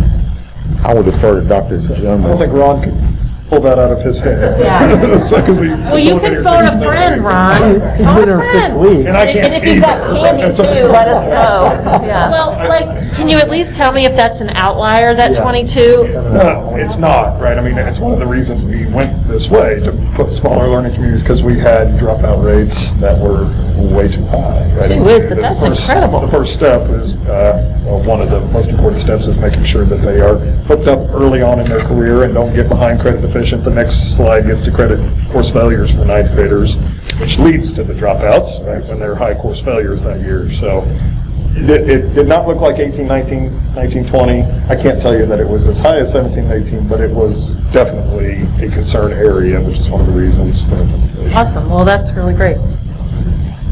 Sorry, I stumped you. Oh. But you can always phone a friend. Yes, ma'am. moving on to course failures. Moving to course failures. Right along. Yes. Course failures for ninth grade. So, in the previous slide, we looked at the number of students who may have dropped out in their freshman year. So we made a reduction there. But the hard part is now making sure they're academically successful. So we're keeping them in school, but the key is, are they being successful while they're here? And that's the harder challenge. So you'll see that the course failure rate over a 3-year trend had some up and down. For Glendale, 5%, then up to 10, then up to 11. And then you look at Hillcrest, 13 to 18, then back down to 15. So don't be too alarmed at this. One of the things that we see with 8th grade students who transition to 9th grade is they struggle to adjust the level of rigor at high school. So this is the first time that many of them have had rigorous coursework like this. And sometimes they struggle to make that transition. So this is one of the things that the Career Academy, Freshman Academy model does well also. It helps them adjust to the rigor of the high school curriculum through the freshman seminar course. And so helps them with study skills and helps them be able to get organized and to really be able to adapt to the rigor of high school. And so what we should see over time is that these numbers go down in grade 10, 11, and then as they progress to the senior year. And with regards to next steps for the career academies, again, there's a lot of here. I'll just kind of hit some of the high points because it's been a long evening. We're continuing with the 9th grade pre and post surveys to determine the level of career readiness for all of our incoming freshman students. We want to know where they are and what they're interested in. We really want 9th grade students to really begin thinking about where they're going. What do you want to major in? What do you want to do with your life? And we're asking that question earlier. Also, ongoing support and training for teachers to enhance their knowledge of the small learning communities model. And also, we're preparing them for NCAC accreditation. My goal is to have both Glendale and Hillcrest fully nationally accredited academy schools by 2022. That is a goal. We're hoping for model status, and I've already put that expectation out to both those principals and to those teams, and we're going to work towards that goal in 2022. Hopefully, we'll be model status 2022, nationally accredited career academy schools. And last but not least, we're continuing our work around attendance and truancy for those 9th grade students as well, making sure that they're coming to school and that they're served well. And with that, that concludes all of the things that we have to present for tonight. No questions. And so Great, now thank you. Yes, ma'am, thank you. Yes, no, thank you. And I'm sure you guys want to hang around I and. have a question. I'll go straight to Ron or something? Yes, it's for Ron. So if you have any questions for any of my colleagues, right over there. He is really good. So for the course failures that you just mentioned on the previous slide, are there any specific courses that we see this as a trend in? Like, is it math, or are there specific courses that we see those failures in? Yes, there are. Typically, students will struggle with Algebra 1, English 1. Those two have been really challenging for many of our 9th grade students. While we're with Ron on this subject, I just want to clarify that dropout rate for the Glendale and Hillcrest, that is not just academy students, but that is all 9th grade students. Yes. We were here and we're. Correct. Yeah, okay. Right, 9th graders who dropped out in their 9th grade year. Yes. Yeah. Yes, ma'am. Jerry. Following up kind of on those two slides with the dropouts and failure. Go back. Yeah, 26. I mean. 25. 25 and 26. Yeah, 25, 26. Go to 26 because that's the one I really, with respect to failures, I guess the 17, 18, obviously lower, but you had a bunch of kids drop out, which impacted that failure rate because they weren't in class. Correct. Correct. So to me, the other numbers, while they're not good, I can't teach them if they're not in school. That's right. And so that gives, to me, something to work on. Correct. Because if they've dropped out, it's done. And there's no turning it around where, and I'm not saying those numbers are positive, but I would rather see that than the other number on the first chart. That's right. And so, I don't know, you can call it a silver lining here, but, I want them in seats because then I can work with it. Or you can work with it. But I can't work with them if they're out on the street somewhere. So I don't want to, I just think it's not a positive thing, but it's something I take I would take pride in, they're in school. Now let's work with them while they're in school and deal with that. And while we're on 25, I would like to thank every teacher, every principal, every administrator, every single person that knew the names of those kids, and they didn't drop out. So this is an entire team who drilled down to see the green. Absolutely. I remember where we were a few years ago and the grave concern. So I applaud the diligent effort. It is making a difference. I just have a couple comments, or I have a question for Kelsey. The quality assurance for the Magnet 2 schools, which organization, can you please remind us which organization it is that provides that certification, or if you will? Yeah, the Quality Assurance Endorsement Evaluation. It's a big mouthful. So that was actually created from a steering team of administrators, parents, and teachers that Dr. Hackenworth and I believe Christine Jones had led. And through that, there were indicators that were identified as like top priorities of what a quality program would look like. And then we have a rubric that we are able to utilize. And then we have an evaluation team that includes myself, David Martin, a retired principal, he's a part of our team, and then we have a couple of other choice program teachers and leaders that help in that process. Okay, so it's not like a national thing that you have to submit for? No, this is an in-house. Internal quality assurance. Okay, thank you. Yep. That's what I wanted to clarity on.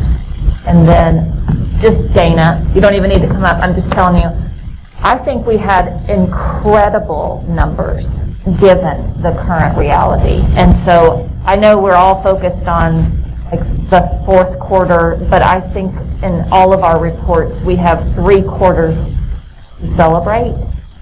And so let us not grow weary in all the things we have to celebrate as well. But your team pivoted so quickly this summer, and I heard from parents and students who they had a great experience. So don't forget that. Any other comments or questions? Jerry? Follow up on that with, I don't know if this is a Dana question or a John question, but the kindergarten numbers over the last 5 years, and I don't count last year. This summer, that's an anomaly. I don't even count that in the data trend. But it's declining. Is that a demographic issue? Is that an Explorer? Is that what? And is that translating into lower kindergarten rates for us in the fall? So is that a systemic? We've had a declining kindergarten number for about 3 or 4 years, but it's not at the same rate that our Explorer enrollment was. Right? I mean, it was going. Our high school kids, if you remember, we had the big bubble come through with about 2,000 kids. Yeah. We've been averaging somewhere around 1,900. It went down to in the 1,800s, low to middle 1800s. We expected it to be back in the 1950s this year. We had a good start with kindergartners coming in, and then it's kind of leveled and started to drop off. So I don't know that I could point to a specific thing that's, I think, potentially, and this is just anecdotal, right, because we're offering so much more early childhood programming, so now they're getting full year experiences that kindergarten boot camp, right, which is really what that may not be quite as important to them as it was before, because they're getting some more early childhood. That's purely anecdotal, right? But that makes sense. I was just curious. As we put 400 more kids in early childhood that might not have been getting it before, they might not have that urgency to do that 1 month kindergarten startup that they didn't have before. So, yes. So. Okay, great. Thank you, every single one of you. Thanks for hanging out with us and presenting. Always good to get an update. And we will move on to our next agenda item, which is a report from administration. So up next is the superintendent update. Yeah, Kathy's going to bring up some slides real quick, and I'm going to roll you through kind of COVID update, re-entry, the world that we've experienced for the first 5 weeks plus of SPS, and then looking at some of the adjustment considerations that we're thinking about for second quarter, and I'd love to get your feedback on a few of those items. So John, yes. I apologize, but some of my colleagues thinks it'd be a really good time to take about a 5-minute break. You all, so that is up to you all. Go ahead, if anybody needs a break, let's even take a break. I'll wait right here, that's fine. Yep. Yeah. We'll pause, and give you that restroom break. Yep. We'll be ready to be back in a minute. I want to roll through, and if we'll continue our protocols, we're write down your question as we go through, but there's not a ton of slides, and I can get through them pretty quickly, and then we can dive into the Q&A and feedback, if that works for you all. Sounds good. So we'll hit some data, we'll hit some review of other models just to get a perspective. We're always trying to learn from others, feedback, and some considerations. And as you know, when we put our reentry plan together, it was communicated that this is the first quarter, right? And then we'll be looking at data throughout this, and this is kind of our mid-quarter look back. So here's what I can share with you. Instructional SPS. So just an important thing for us to note, and you saw a little bit of this data going in. The September projected count for this year for FY21 was 24,634. We normally start with a high number, then we lose throughout the year. But we projected entering this school year with 24,634 students. That is K-5. That doesn't include our pre-K number. Unfortunately, our September 1st enrollment number is significantly down. I told you that we had some drops, but I wanted you to see where they were happening primarily, and it's mainly at the K-5 level. So we're 943 students down, 164 at the middle school level, so that's averaging about 50 per grade level. And then the high school students, we've really connected with them. We've brought them back very successfully in our models, but we struggled K-5. Primarily, that 943, the largest component of that is kindergarten. It's almost 400 students. So I told you that normally we run 1,900, 1,950. We're in the 1,500s this year. And then you could really spread out those other 500, 600 students fairly equitably, a little bit more at the first grade level. By the time you get to the 5th grade, that number goes down to probably closer to that middle school number cohort, but it's pretty intense, and obviously very intense with the kindergarten number. And then it goes down, but it's still significant at every grade level in the elementary. These are virtual and... This is all enrollment. All of it. Okay, all enrollment. You got it. And then here's a breakdown of that enrollment and where they ended up. So K-5 ended up seated as the highest percentage, 75%, 24% virtual. In fact, if you looked at the kindergarten number, it's 20% virtual, and then 1 through 5, it gets really right into that regular breakdown. And then 6, 8, 9, 12, almost identical, right? So middle school and high school chose virtual and seated at a very similar number. The demographic differences, and I shared some of this early on as we re-entered, I just highlight the two biggest differences. These are the two big subgroup differences. Everything else is within 1% or 2. But our free and reduced virtual selection was 27%, our full pay is 20%, our white virtual is 23%, and our black 30%. So we see 2 7% gaps of significance when we look at a couple subgroups.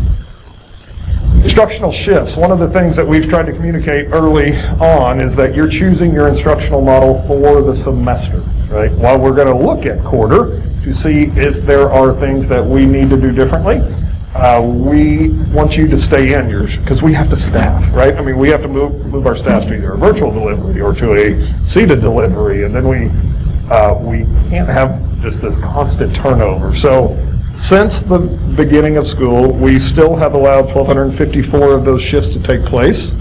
Those are reducing every week. So the first week it was like 300, the last week it was like 140, right? So we've seen that number go down every week, which is good, so that number is stabilizing. That requires a hardship application, so they have to fill out an online application, go through their building, and then it has to be administratively reviewed. Important to note that as you've seen these shift, more have shifted to virtual, but it depends on the grade span, right? So if you look just at the pure number, 759 to 495, you see more going to virtual. However, if you look at the grade spans, you see K-5 in the last 3 weeks, we've had more go to seated and more high school go to virtual. So they don't run in the same patterns. It's important for us to know. So let's look at COVID data. One of the important things that we've tried to do is be incredibly transparent with our data to the community and the number of cases that are coming in. You know, we post those every week on our site. but we wanted to take a holistic look back of how those cases have played out, both student and staff. So the student through 5 weeks, we had a total of 89 cases, and you'll see how they played out. And then we had staff 49. The ratio, just to get your head around how I created the ratio, or we created that ratio, is that's the ratio per seated students, right? So of those 89, 86 of those were seated students. There were 3 virtual students, and we track them. If it's a virtual teacher or virtual, we still count them, even though they may have never stepped onto our campus. But we developed the ratio on the actual number of students versus the seated number, okay?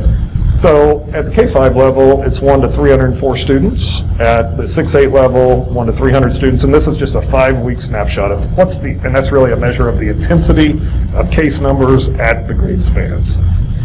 Well, it's important to note that the high school, it gets much more intense, right? So you go to 115 ratios, 49 cases.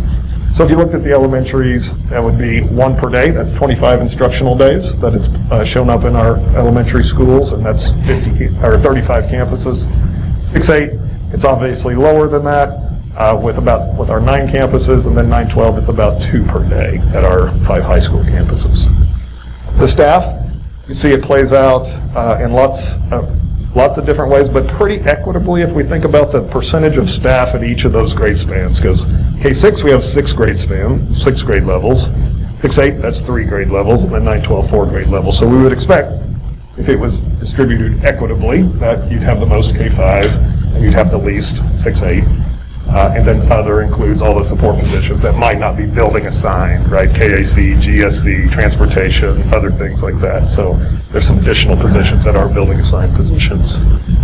Trying to get a feel for the last 3 weeks. So if you checked our website, you'd see 9/13, the week of 9/13, we had 39 total, 41 and 39. So it's really been pretty consistent. We know the community's been a little hotter, right, of late, if you follow some of the data, but it really just kind of cycles back and forth. But last 3 weeks, the internal metrics show that it's pretty stable. This is what we can kind of expect the number of cases to be after 3 weeks, the last 3 weeks in our system. What we can also tell you about that data is as those cases are studied, they don't appear to be transmitting frequently in the buildings, right? Most of the study of those cases finds that they came from outside the building, that it's not a transmission from one student to another student or a staff member to a staff member. And as we reviewed that both with Gene and with our health department, they confirmed that most of these cases are probably coming from the outside of our system, not being spread in our buildings. Okay. So let's look at quarantine data, because that's another component of impact to our schools, is how many students are having to go home and how many staff are going to have to go home as we walk through this. So we've had 990 total quarantines for our students and 273 staff quarantines. Again, pre-K, 35 of those, and we're running around 700 pre-K students if you went all of our wonder years and everything.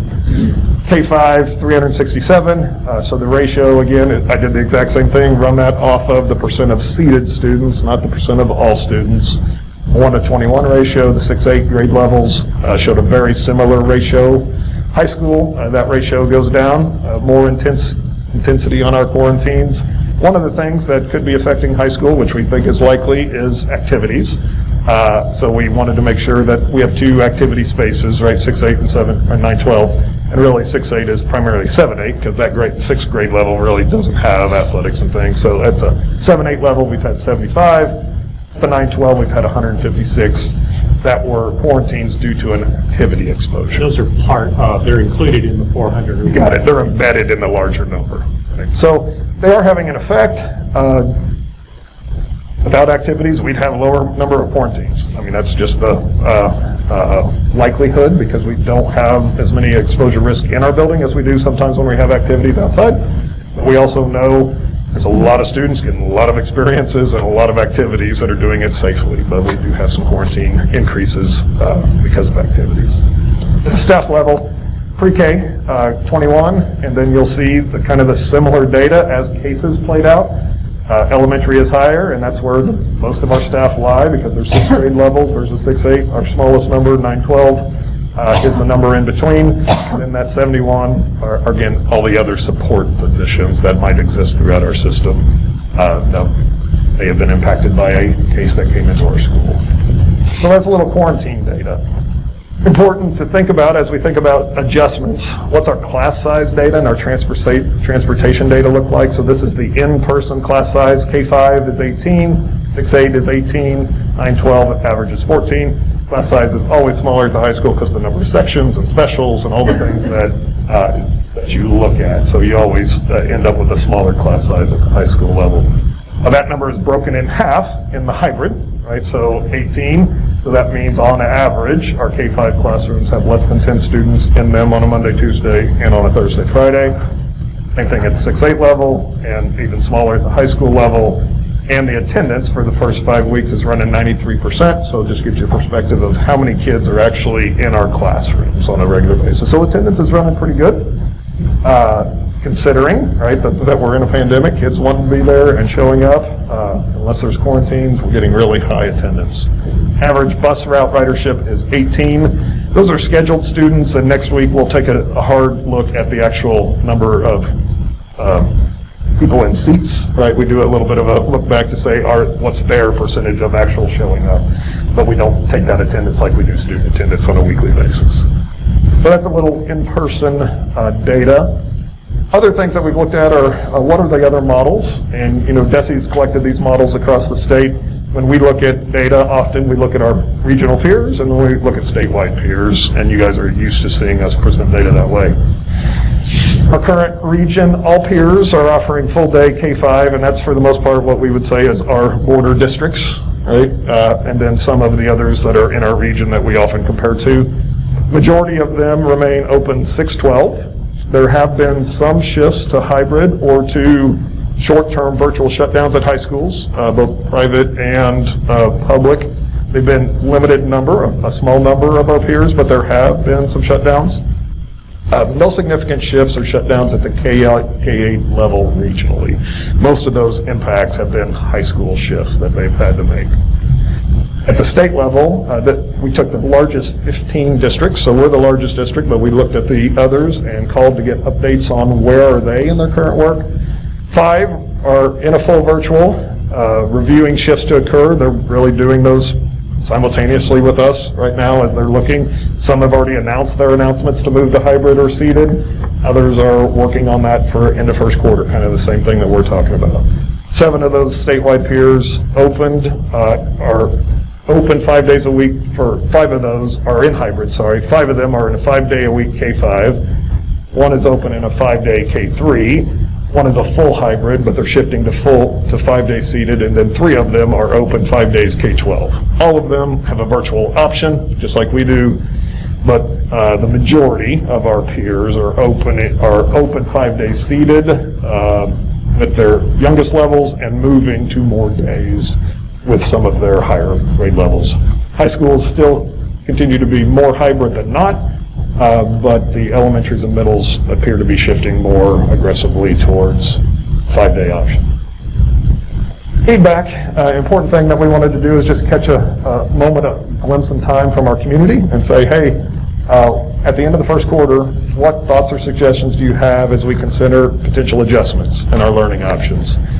So we put that out. We had great participation. Almost 7,000 people participated. Lots of ideas shared and 319,000 ratings. So this is a star rating system. You get to see your thought as well as thoughts from other people that shared their thoughts, and then you rate the quality of that based on your beliefs, right? So and then it leads with some trends. So here's some good, and this is how that broke down, just so you know. So parents, highly represented. Employees, highly represented. Students didn't engage deeply, neither did community, but we think the parents and the employees are the primary components of our community that really engage deeply. So we feel like we have a good representation. Here's some big themes, right? So we'd love to hear that our community and our teachers, both, right? And these are coming across sections, right? This just isn't one group or the other. Our teachers are working hard and their efforts are greatly appreciated. Number one indicator. We need to highlight that. That needs to be. We all know that, right? I mean, this is some of the hardest work they've ever done in their lives, especially in their teaching careers. That's leading to, undoubtedly, high stress and low morale, right? I mean, and no one could argue against that. This is most difficult thing education's ever faced. And our teachers are on the front lines every day trying to figure it out, leads to those issues, right? So another thing that came out, this came out from community and teachers, is that we need to make sure that we provide all necessary leave for teachers and support staff to give them the comfort of work, right? Which we've had that conversation at the table. On the learning side, some key things that popped out was multiple options, so keeping multiple options open because people have different needs. Canvas has been difficult for parents to use and navigate. It is if you're not daily in it, like our students and the teachers, and had a lot of training, it can be difficult. And that was reiterated to us in this. So it's good feedback for us to think about how we might think about supporting parents differently second quarter. And it can be difficult to manage multiple learning formats, and that can be from the teacher's perspective, that can be from the student's perspective, and the parents, because in the hybrid, you are living in three different worlds, right? You're living in an in-person, you're living in a full-day virtual, and then you're living in some independent work. Yeah. So it's real, right? And none of us would say that that's not difficult. On the safety side, mitigation strategies have been successful. So I think there was appreciation for mitigation. It was really important that we maintain masking requirements, and we saw that our city council affirmed that last night. We supported that wholeheartedly and believe that we've not just done what the city council's asked us to do, but we've done more, right, as we went all the way down to the youngest levels, and our students have been very successful at doing that. And the last thing, that it's not just teachers working hard, it's our support teams too, right, because they're coming in and doing extra and different things. So a lot of great identified themes from all of our parties around the good and the struggles of living in the world we're living in. Another important thing that this allowed us to do, and the software allows us to look at places where there is big differing views. So this takes, and this is probably the hottest differences, right? So, and it's not shocking, right? We've heard this from day one when we talked about our reentry model and what do we do? So 1,637 people had a side A response saying, I want to attend 5 days a week instead of 2, not getting the best education going 2 days, or go back to school 5 days. So 1,637 people gave that a 5-star rating, the highest rating that you can get. Those same people gave a 1-star rating to the side B. However, 1,341 people said that was really important to them. They gave it almost a 5-star rating, a 4.9, and that was, I don't believe changes should be made at this time. Greene County's numbers are terrible. SPSs are reasonable. And then they should continue to stay home as much as possible. And this is a personal experience of someone. And those people, as you can imagine, gave a low rating to the other. What those people agreed on, what they both rated high, are continue requiring and enforcing masking, which was kind of put into one of our themes. And teachers are working really, really hard and might get burned out in this process. So I think this reiterates exactly what we know, but it's a good visual representation of how hard it is to decide what to do in these times, and that there are very differing opinions regarding that. And this software allowed us to illustrate that pretty vividly, right? That no matter what we do, there's a different perspective, and on this issue, it's pretty diametrically opposed. But they do agree on some other things, so. As we've done this, and I told you I would make sure that we do this on a weekly basis, we have been constantly in contact with Springfield Greene County Health Department, their executive leadership, and our executive leadership met again last week. They saw exactly the same data that you've seen, and they've been at the table throughout every week of our discussions. This is a memo that Clay Goddard sent my way as we were considering what adjustments that we think might be necessary as we look at our peers and we look at our instructional culture and the things that we would like to move forward. The reentry plan was never a permanent plan. We've said that from day one, that we expected adjustments, and our goal is always to get kids more back in person. So our question to them was around a K-8 model. Can we get K-8 back to 5 days because the data shows that the case transmission is slow and the quarantines are lower at those levels. The high schools seem to be the riskier environments, both for caseload and quarantines. So we appreciate that team looked at the data and they supported a 5-day class structure for students 8th grade and lower. So that leads us to tonight, really just to show you what adjustment considerations are on the table as the leadership team is working through what do we do October 26th, because that's when second quarter starts. We've got a little time between now and then. We want to make sure we're able to communicate and deliver to parents effectively. So here are some of the things on the table. Don't forget, as previously communicated, and this is one of the things that we've got to try to hold the line hard on, no matter what we do, we have to keep people in the current learning model. We can't have massive shifts, right, because it breaks down everything that we've done because we've restaffed the system based on the model. The model reselection, right, between a virtual and an in-person will happen in December for second semester. And we've said that from day one, that you can re-choose at that point, and we'll have to restaff, and we'll have to shift. That being said, we think there are some things that we would like to do for our in-person students. And pre-K2, based on the data, we'd like to consider returning to a 5-day model starting October 26th. With a slow staggered, we've said from day one that we want a slow measured approach. The first 9 weeks have allowed us to see data, has allowed us to understand how this is affecting our schools and our staff. Our K2, obviously, where we've lost the most kids, and we see the hardest time working virtually, especially independently, right? As you can imagine, it takes a lot of adult supervision, right, in order to make that work well. So if we brought them in October 26th, gives us a little time to work on new procedures in our buildings, lunch procedures, drop off, pick up, those kind of things that will need to scale with more bodies coming in. 3rd through 5th, then we bring in 2 weeks later, November 9th, and allow them to return to a 5-day model. And then do the same thing at the 6-8 level. You know, we've talked about, really, the 6-8 doesn't impact the pre-K2 or 3-5, but those 6-8 students maybe be providing childcare and support for a lot of those younger students, so we don't want to return them until we've returned all the pre-K5 students. So we would bring them in at the same level as the 6-8. At the same time, they don't really impact the pre-K5 buildings, right? So we don't necessarily think another stagger is necessary because it's the first re-entry of those students. Okay? In-person students remain in current hybrid model for second quarter at the high school level. We just see that rate, the number of cases to be twice as high on a ratio data, and that could be a number of different things, but we've seen at the higher ed level that age group that they're getting closer to are more social, right, and they might be finding other opportunities to connect. So we think it's best to keep our high school model in the current model for second quarter.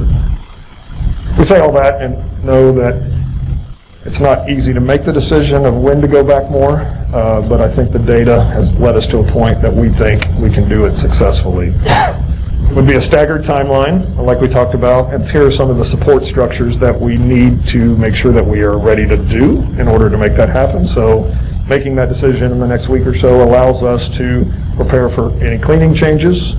We'll be using maybe some night shifts and some weekend shifts and some team cleaning at different times than we have before. Furniture moves. We've had taken some stuff out of classrooms to free up space. Most of that is still in the building because there's lots of empty classrooms, so it's just sitting in a classroom in the building. So we need to move some furniture back in. And again, we'd have a pre-K2, right, a couple of weeks, and then we'd have 3-5 and 6-8, so this gives us plenty of time to get our furniture back in. We're expanding our contact tracing team, hiring some additional staff, as well as Greene County, now that they've been able to expand their staff, have additional resources and a contract that we could enter into that will help us not rely on all of our nurses to do that daily, especially as more kids come back in. They're going to have to shift their responsibilities back to regular nursing duties where they've been able to do some contact tracing now. So we're going to need some additional resources. Expanding distancing procedures, and while the classroom distancing procedures will have to shrink some, right? I mean, there's no way that you don't put more kids and not have them closer to each other. We're going to talk about what procedures can we do within our building to make sure that we're successfully doing everything we can. So we may be using different spaces for lunchrooms because we're going to have more kids, right? So we may have to use some of our cafeterias, or not our cafeterias, our gymnasiums, our empty classrooms, because we have lots of empty classrooms because 25% of our kids are gone. So we're going to have to think about what other spaces, low, especially at the 6-8 level, making sure that they're really halls are one way, and those are some of the things that have been recommended to us from our peers that have been open, that have allowed distancing to continue in high traffic moments. And then really, teachers still have to be very vigilant about seating charts, knowing exactly who students are around, not doing group things in their classrooms. So we'll make sure that we reiterate that have to be extra vigilant on that, because when you put more kids in, we know we're going to have increased quarantines. I think the data would tell us that we will have those, but our practices and procedures are the only things that can keep that from getting unmanageable. So we'll have some time, 2 weeks for K2 and then a month for 3A to really nail down those procedures. Internal substitute team identified is another thing. While we've had subs, it continues to be a shortage in the region. We have a higher fill rate than others. We're running close to 90% for teachers. We would rather that be much higher. Obviously, we're working on what are teams of people that have underutilized, that we are underutilizing right now. And there are some positions that we just don't need as much that have the hours necessary. So we're looking on an internal substitute, and anecdotally from our provider, when you move away from a hybrid, there will be more people that are now available to substitute that haven't been able to, that are parents, right, that are staying home with kids currently, that are substitutes potentially working in learning pods, which we know are happening, right, or our college students working in those scenarios that if you're back in a full seated model, you have more access to some people that are just not working right now because they're in those environments.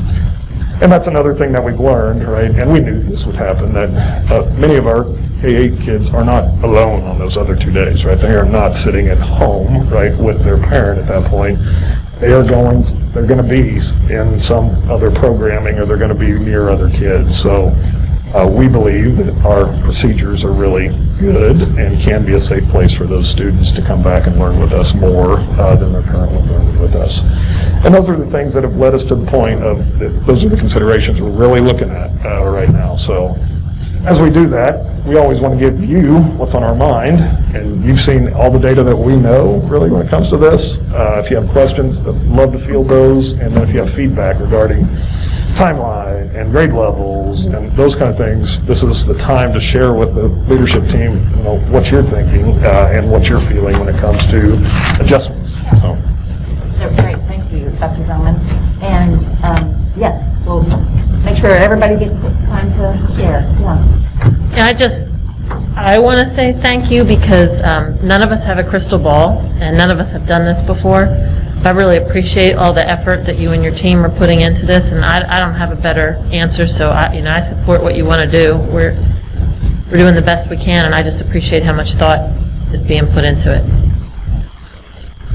Thank you. Jill, Jerry? You want to go around? Okay. Yeah. Several comments. One, I'll start off first. I'm totally supportive of what you're doing, the direction we're going. It's time to get the kids back in school.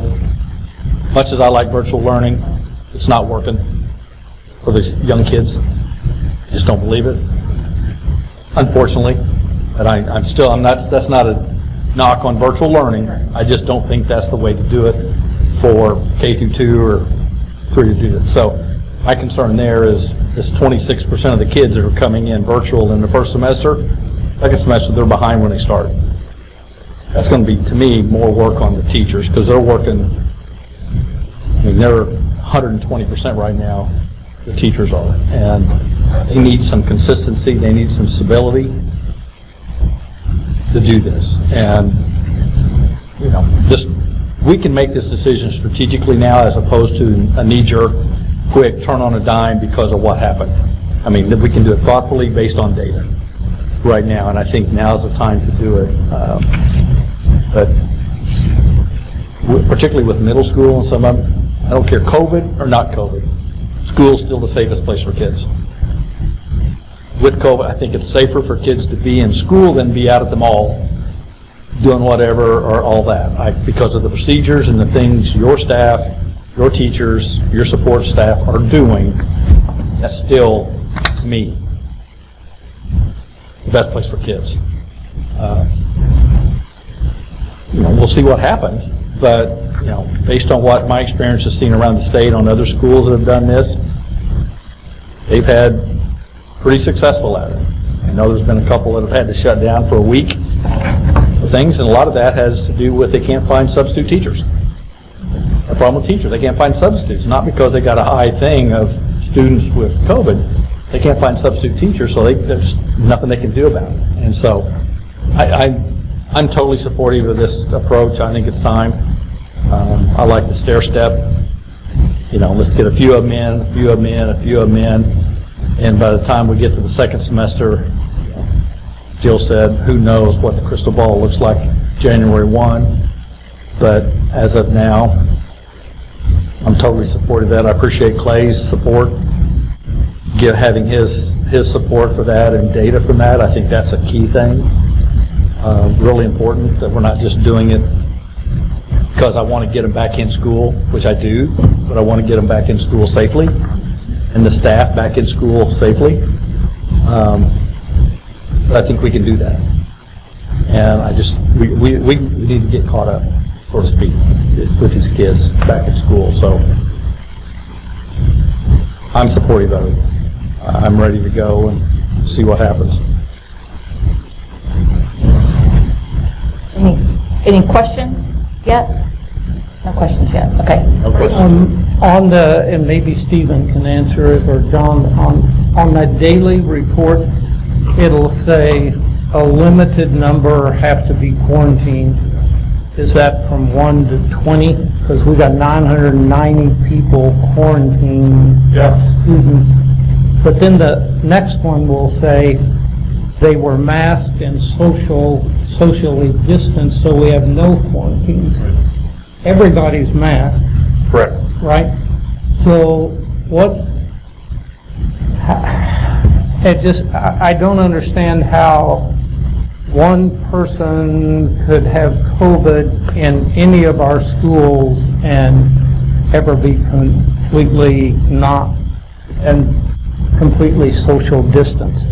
I just don't see how that can happen, no matter how hard you try. So what's the difference between those two? So I would say on the first question, the limited number, typically that means it's 10 or less, right? So if we get to a big number where it's a team, then they're significant, right? So that's kind of our threshold ballpark. The other one is the contact tracing team is definitely trained in this work, right? So they'll go look at seating charts of where these students sat, and how many classes they were in, right, and where they were. And it's a simple equation, that at least fairly simple from what I've told. 6 feet or more for 15, or less than 6 feet for more than 15 minutes, right? And if you hit that, then those other kids are going to be quarantined. So most of our classrooms right now, and that's the big shift here, is that we can spread out 7 kids in all high school classrooms, and they're not within 6 feet of each other. Then they transition, and they're never within 15 minutes of each other, right? So they will never hit that metric, right? Do it more, and then if you do it in lunchroom, right, you're huge, right? Plenty of space, especially with the capacity that we have in some of those.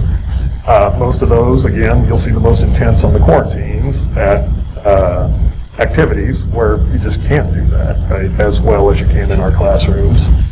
But the cases, again, don't appear to be transferring in the school. They appear to be coming from an outside source. So that's real, and that plays out of elementary and middle. If you look at some of our places where it's harder to do that, like an early childhood classroom, to keep those kids stationary from each other, those close contacts go up in an early childhood classroom, and typically that number isn't 2, it might be 6 or 8, because you just can't say, sit over there all day, right? I mean, they are going to interact with each other a little bit more. We're pretty good at the pre-K-5 level. Students have been really good at holding their distances and staying in their desk, and teachers have been very disciplined in that approach. And we know bringing kids, like I said, bringing kids back will create more quarantine, right? If the same number of cases come in, there will be more close contacts. For students, right? Don't think so for staff as much, right? Because they're able to stay distanced. So, and that's the key to Jerry's point. Most of the closures that we've dealt with, right, in the region have been a staff issue of not being able to fill the buildings. The health department, as we look through what we move forward to, won't give us a metric, and they've said from day one, we don't. This is a case-by-case look at buildings and classrooms, and then we decide, do we close that classroom, do we close that building? Because every case is different, right? Every case is literally different, so you have to contact trace it, and then you have to decide. There are some numbers that they would say, hey, if you get to a 3% of actual positive cases in a building for 5 consecutive days, you probably got a little outbreak, you might want to shut that thing down for 2 weeks. Or if you get a spike of 5% of actual cases, right? But we're nowhere near any of those percentages because of the number of, I mean, it's very, very, I mean, there's a lot of buildings that have never even had a case in them at this point. The real struggle is just making sure that we have enough staff to continue to move forward, so. Is the number of days people are quarantined the same as the number if they have COVID itself? So you're getting into very technical expertise questions here that people are better at. But quarantine is quarantine, right? I mean, that's a hard number, but I think it depends, and again, you need to ask a different expert on this to make sure we clarify, but it depends on your symptomatic and number of days, when you had it, when you cleared it, and then you might be able to potentially come back sooner, right? I hear of lots of instances where people that don't have it end up out longer than someone that actually have it, right? We probably all heard. Hearing the difference between 10 and 14 days. Yeah, so it would be in the 10 to 14. It's still in the same range, right? It's not like they're returning much more quickly, right? But there are, I think, longer stints for people that are quarantined potentially than people that actually have it. And this struck me as I talked with teachers, that I'm just reiterating and saying the same thing that's been up there, I'm not, that they have never worked as hard or felt like they've been as ineffective with some students who aren't there as they're doing. So I guess I have a concern about social distancing, but the only way you can get them back is to make sure everybody's masked and that social distance, do the best we can. That's just what you have to do with that if you're going to bring them back. Because our hybrid model did work on mask and social distancing, but it's not working with the other part. So it's a big equation of all those parts. There's a lot of moving parts, but I thought this one lady said, which I'm so tired of working on the weekends. This is a teacher, so I appreciate the parents' point of view. Some want their kids back in school, others don't want them. Well, they've got that option. But teachers for anybody to think now that they never worked on the weekends, first of all, is wrong, but now even more.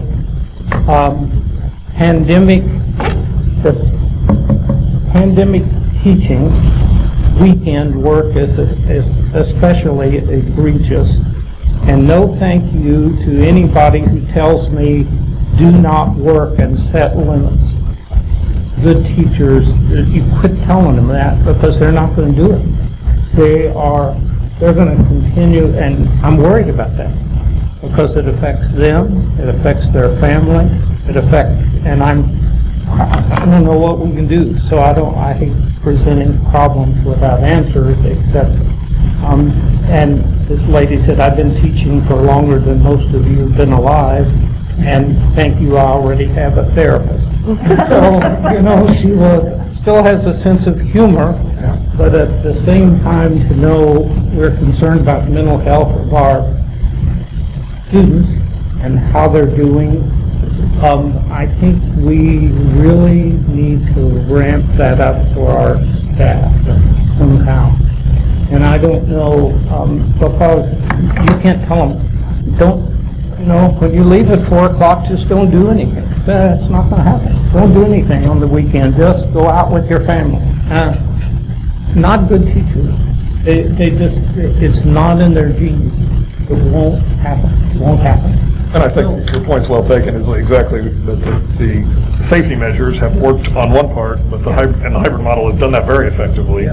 But it's also created a lot of anxiety and stress on teachers, students, and staff on the other part. While we're safe in one area, there are other impacts. And we don't have any way of measuring that learning, but I would agree with Jerry that it's just the longer we wait, the more behind, especially with those lower grade kids, because it just simply, you can't have them at a computer except for limited amounts of time. So I really think we need to, I'm fine. I mean, there's no right answer, so I'm fine with that. But I think we really need to look at the social distance to make sure we're doing that, and I know you are, the best, absolute best we can do there with whatever means possible. And two, I just think we really need to come up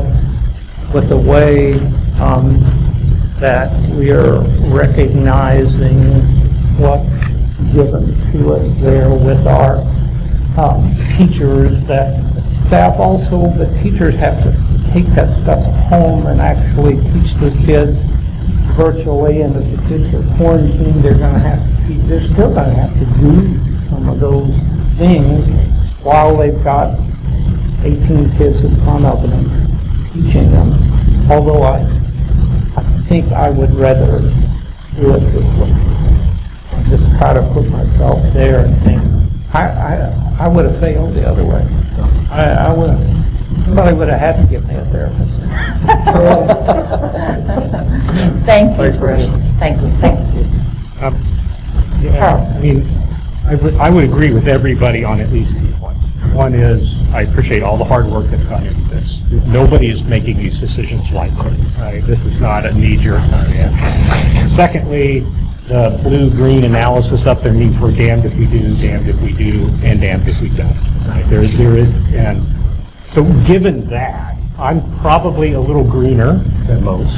Right? And the borrow from Kermit, it ain't easy being green. And my concern is fundamentally about social distancing. We talk about the average class size is 18. And that would be if we start bringing folks in, right, let's say at the elementary level, it would be 18. The averages muddy up, all the granular details. Some classes may be 23, maybe 24. And if we're going to bring them back, we have to be able to socially distance. So I'm really glad to hear you mention that we may use some unusual spaces. Heck, I'm teaching in spaces I've never seen on Bruce campus this semester. But we have to be scrupulous about that because no one really believes that masking by itself is the answer. It's washing your hands, masking, and physical distancing. Not 2 out of 3 ain't bad, right? We have to have all 3 of those. And at this moment, I'm not convinced that it's the best play for us to move starting October 26th with the littles and then slowly move up. I don't have the better answer, right?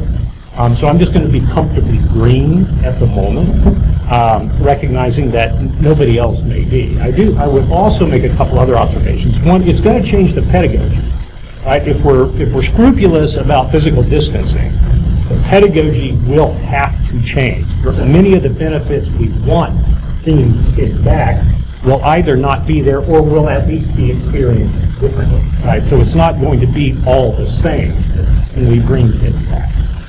And I am concerned that when we bring kids back, and you've acknowledged this, that we will see more infections. We will have more quarantine. And we need to be prepared for that because that is a community health question, it seems to me. And we have to acknowledge that on the front end and be prepared to deal with that. And while I respect this board's very much decision not to extend multiple potential quarantine leaves, I would reiterate the observation that it wasn't appropriate at a time where there were relatively few. We will at least double the likelihood, or at least the probability, that there will be multiple quarantines. And I would prefer that we get in front of that and hold out the possibility and have it in place as opposed to having to be reactive to that. That, it seems to me, is the trade-off. If we go this route, we have to be prepared, and that came up in the data analysis here, that we need to be able to provide the folks the leave that we are putting them in a position to possibly need. Help me agree. And on that, we were able to pull some data today just because I knew you might want to know how many are hitting that quarantine. So we've had 19 people, and it's a 10-day number. Nobody's hit the 10-day yet.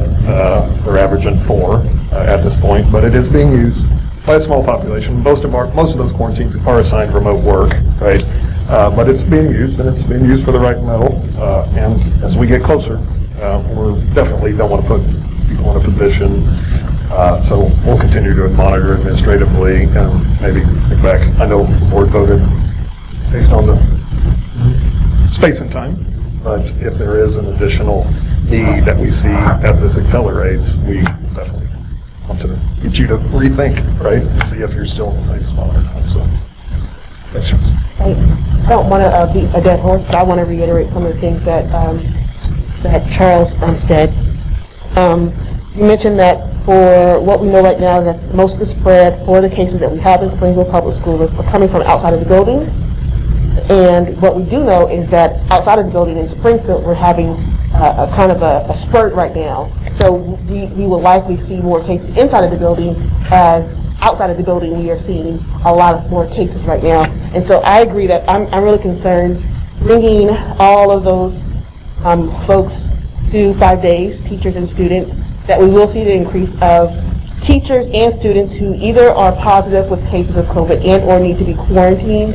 And I'm concerned about, with already low morale from teachers and already overworked and overstressed, which also increases their immune system and their likelihood of being able to ward off some of these viruses out there, that we are going to see a need for additional quarantines for teachers, and we're putting them in that position. I think we should support them in their efforts to quarantine, and so that's my position. I also have a separate concern, and like Charles, I don't have a solution. It's just an observation that I'm concerned about. It's with regards to the students who are fully virtual at this point.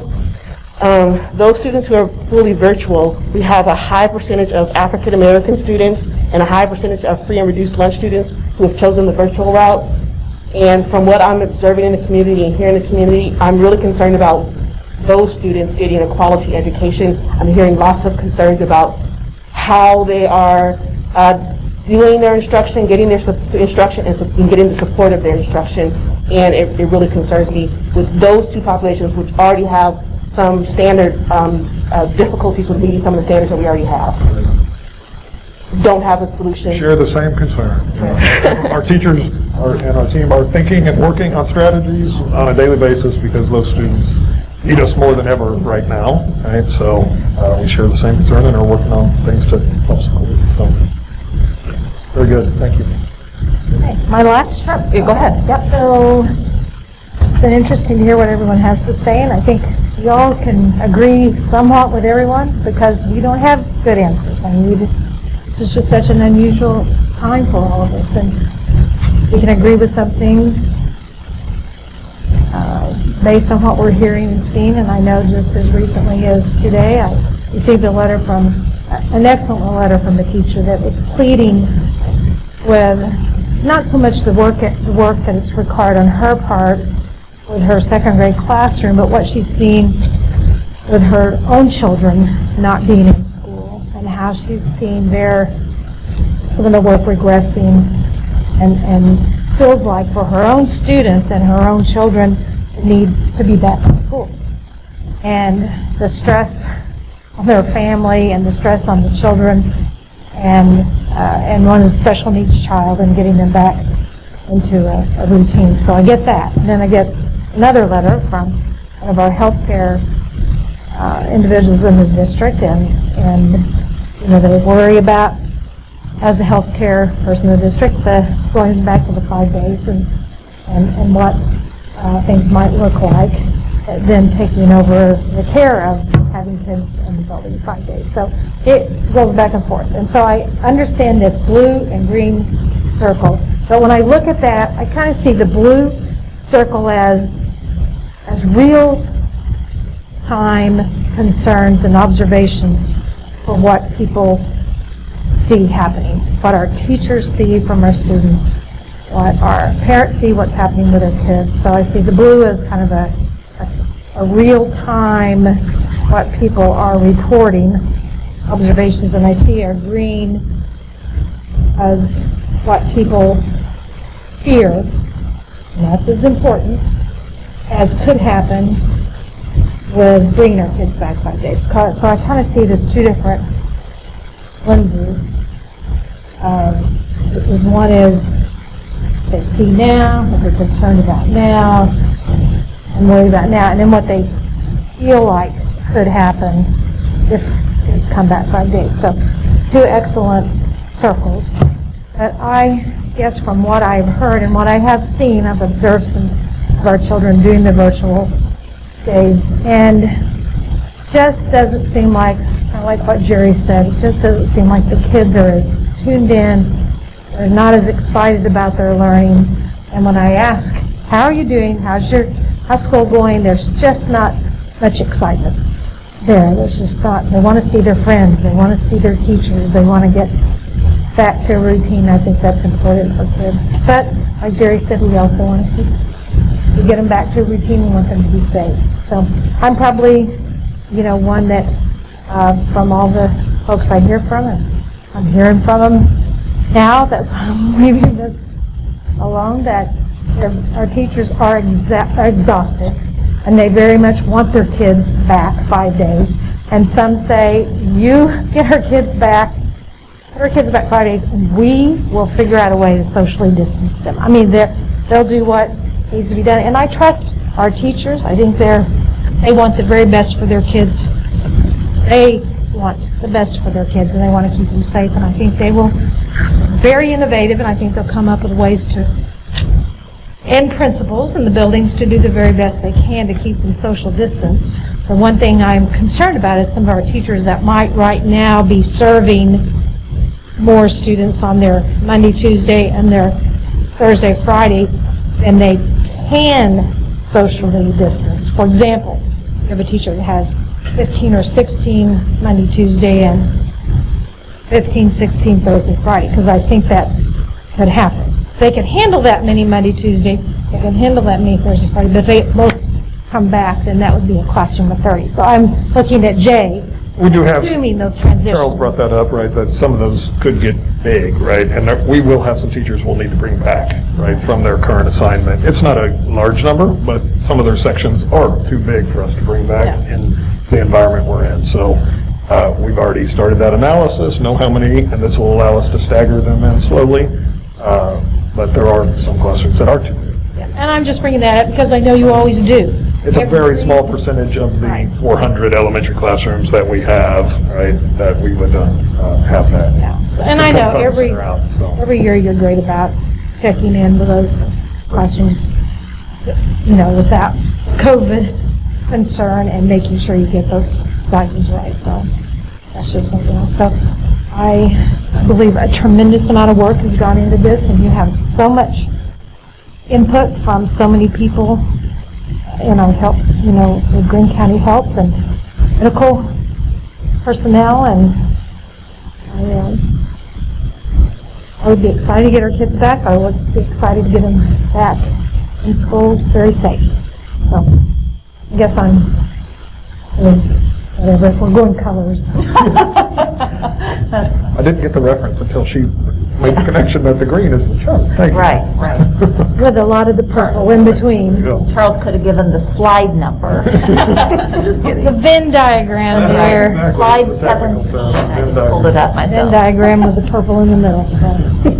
Thanks. And I would Anything else? just, I would just say,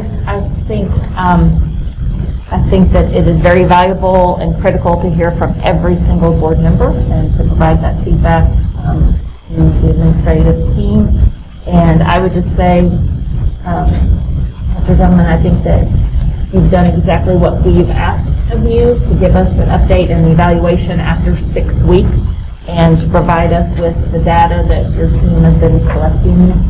And I appreciate the collaborative community support with all of the various members who are participating and advising and looking at this from a lot of different angles. So I just want to applaud the team's dedicated effort for that.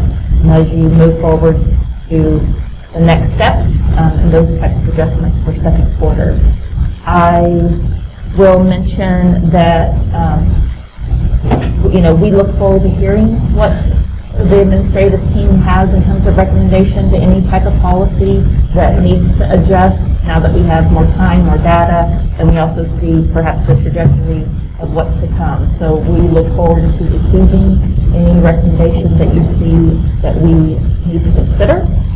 And then I guess my question, one question I have is just in terms of the timeline and what's next. Yeah, so we wanted to take the 6-week look back, hear your feedback of what the leadership team's been working on for the last 7 to 10 days and the community collaborations and those things. So we'll be taking this feedback, which is some of the same conversations we're having on a daily basis, and finalizing the adjustments throughout this week. And our goal will be to announce those adjustments next week, so parents have plenty of time to adjust whatever they need to, staff have plenty of time to adjust what they need to, and that would be kind of the second quarter direction at that point. So we'll be, if you have other things that you think of, right, this isn't your only moment, so call, give feedback over the next couple days as we kind of finalize those adjustments, and we'll look forward to hopefully putting those out very early next week. So our team's ready.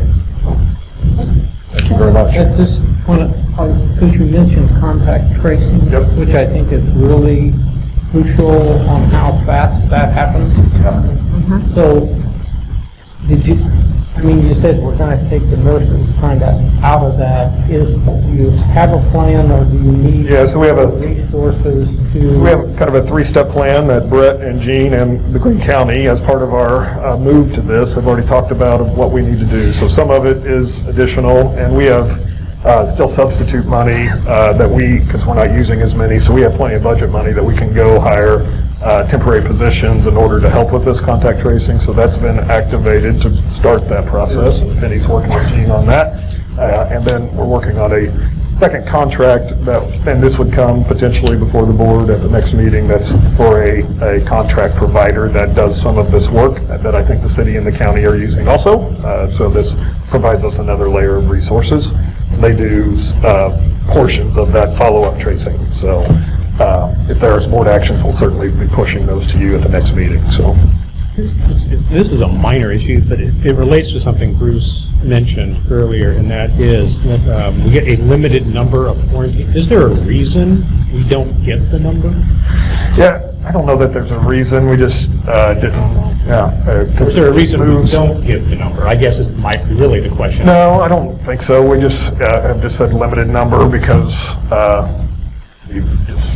that I don't know that there's a term that we decided 5 or 7. I think we don't know at the time we make the announcement what the number is. I think, and I do it if it's right. Yeah, I think I'd have to go back and follow up with Jean and Stephen on the communication protocol, but I think that's basically is we're trying to get the communication out as quickly to say, hey, this has been a very limited contact. It's a limited number. We're still contact tracing, but it's going to be between 1 and 5, right? It's not a basketball team or a football team.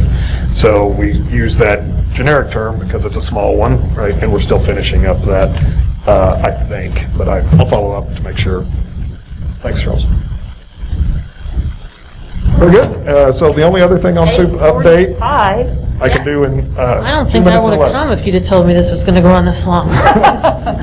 2 other things, and these are just announcements of events coming up. Nick's Playground, McBride tomorrow at 9 o'clock, if you're able to make it out, the ribbon cutting. It's just a special event. If you remember, they raised some special resources to work on a playground out at McBride. So if you're out and about and want to swing by, we'd love to have you. And then the Hall of Fame, both reception and luncheon are coming up next week. And those are limited attendance, socially distanced events, but the 14th, the evening reception, and then the 15th at noon. Hopefully you got something in the mail, and you've responded. If not, follow up with Kathy afterwards, and she can make sure you have all the details. So, thanks.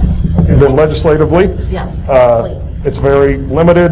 The biggest thing that's out there is still a conversation about federal stimulus at this point, and another House bill passed, but it doesn't seem like anything is moving towards passage before the election would be my guess still. So state legislation is, it's all election time at this point, so we'll see after the election. Keep you updated then. Thanks. Okay, moving on to our next agenda item, that leads us to board comments. Gosh, can we be done with that? I'm glad we all participated, but for the love of Pete. I'll wait and see if anybody else has comments before I share my 2 comments. I just I just want to say something real quick about all our ribbon cutting ceremonies, how amazing they have been, and thank you for setting those up, Susan, and inviting us. And it's just been terrific, especially the renaming of Shining Stars recently, and having Dr. Mallory there to speak. And some of the things he said was just so awe-inspiring, and he's so complimentary of the board and our commitment to early childhood education, parents as teachers, and just to see a man that's been a living legend in terms of his work in our state for parents as teachers and early childhood education. Jerry did a wonderful job introducing him. And then in Delaware opening, it's fun, amazing. I just wanted to say to be at those ceremonies. I'll echo Denise. I was thinking today about seeing some of the Delaware pictures that you were posting online, and I was thinking that I think the takeaway for me for that moment was I was more excited to see the teachers and the principal and the kids being so excited than I was even touring the building. So I think just to see their reaction and what it means to them is a reward. And I thought of that today. And Dr. Jumpman did give me the tour of the building, so it wasn't no reflection on the tour guide by any means. I was not going to take that as criticism. I agree. Right. The kids were much better than my tour. That's what the picture is, that's in my mind. Just a couple quick comments. I know several of us were able to attend the MSBA virtual conference. Was that last week? It was 2 weekends. Last weekend or last weekend? 2020 feels like 7 years. I couldn't tell you when that was, but Like a couple years ago. that's right. So I just want to say I enjoyed the MSBA virtual conference. I think one of the highlights was hearing the CDC director for one of the general session, and to have him live to our audience and hear firsthand, and I think that was a great takeaway. I also think that MSBA did a great job of pulling off a high quality virtual conference, and I was able to attend every session except the one early morning one. But some great takeaways, and Charles, Denise, and I were able to attend the delegate assembly and get our voting in. So just want to make that comment. And our colleague, Joe, was one of the Yes, and Brett and the districts. They did a The teasiest part. That's right. So we did have an SPS. I attended the beginning of that and then snuck out because I already know what they were going to say. So we wanted to attend a different session as well. But thank you, Denise, for mentioning. We do have more sessions coming because the conference continues. Right. That's what I started to say. And those that you missed that weekend are online now. If you didn't see Redfield, you can go watch him. And everything's online for you to register to watch the sessions that you missed. So you got all year to watch them. That's good. That is good to know. That's good to know. And I know you probably saw the email from Kathy, but the equity and diversity training that's continuing to go online, there are opportunities to sit in virtually, I guess, if you are wanting to do that. I think there's a couple more this week coming up, and so let Kathy know, and she can get you registered for that as well. Any other comments before we move on? Our upcoming meetings, I believe Dr. Drummond's mentioned everything, and just as a reminder, as you know, you probably already have the calendar invite, the special meeting Monday, October 19th for the search firm interviews, and then our regular scheduled meeting October 20th. I can't believe it's October. Anyway, so hopefully those are on your calendars for the calendar invite. Did you say the 19th was for everyone or just for this Everyone. group? I have it right here. Everyone, that's right. Our next agenda item is plus deltas. If you want to give any comments about our meeting tonight, please drop those off with Kathy before you leave.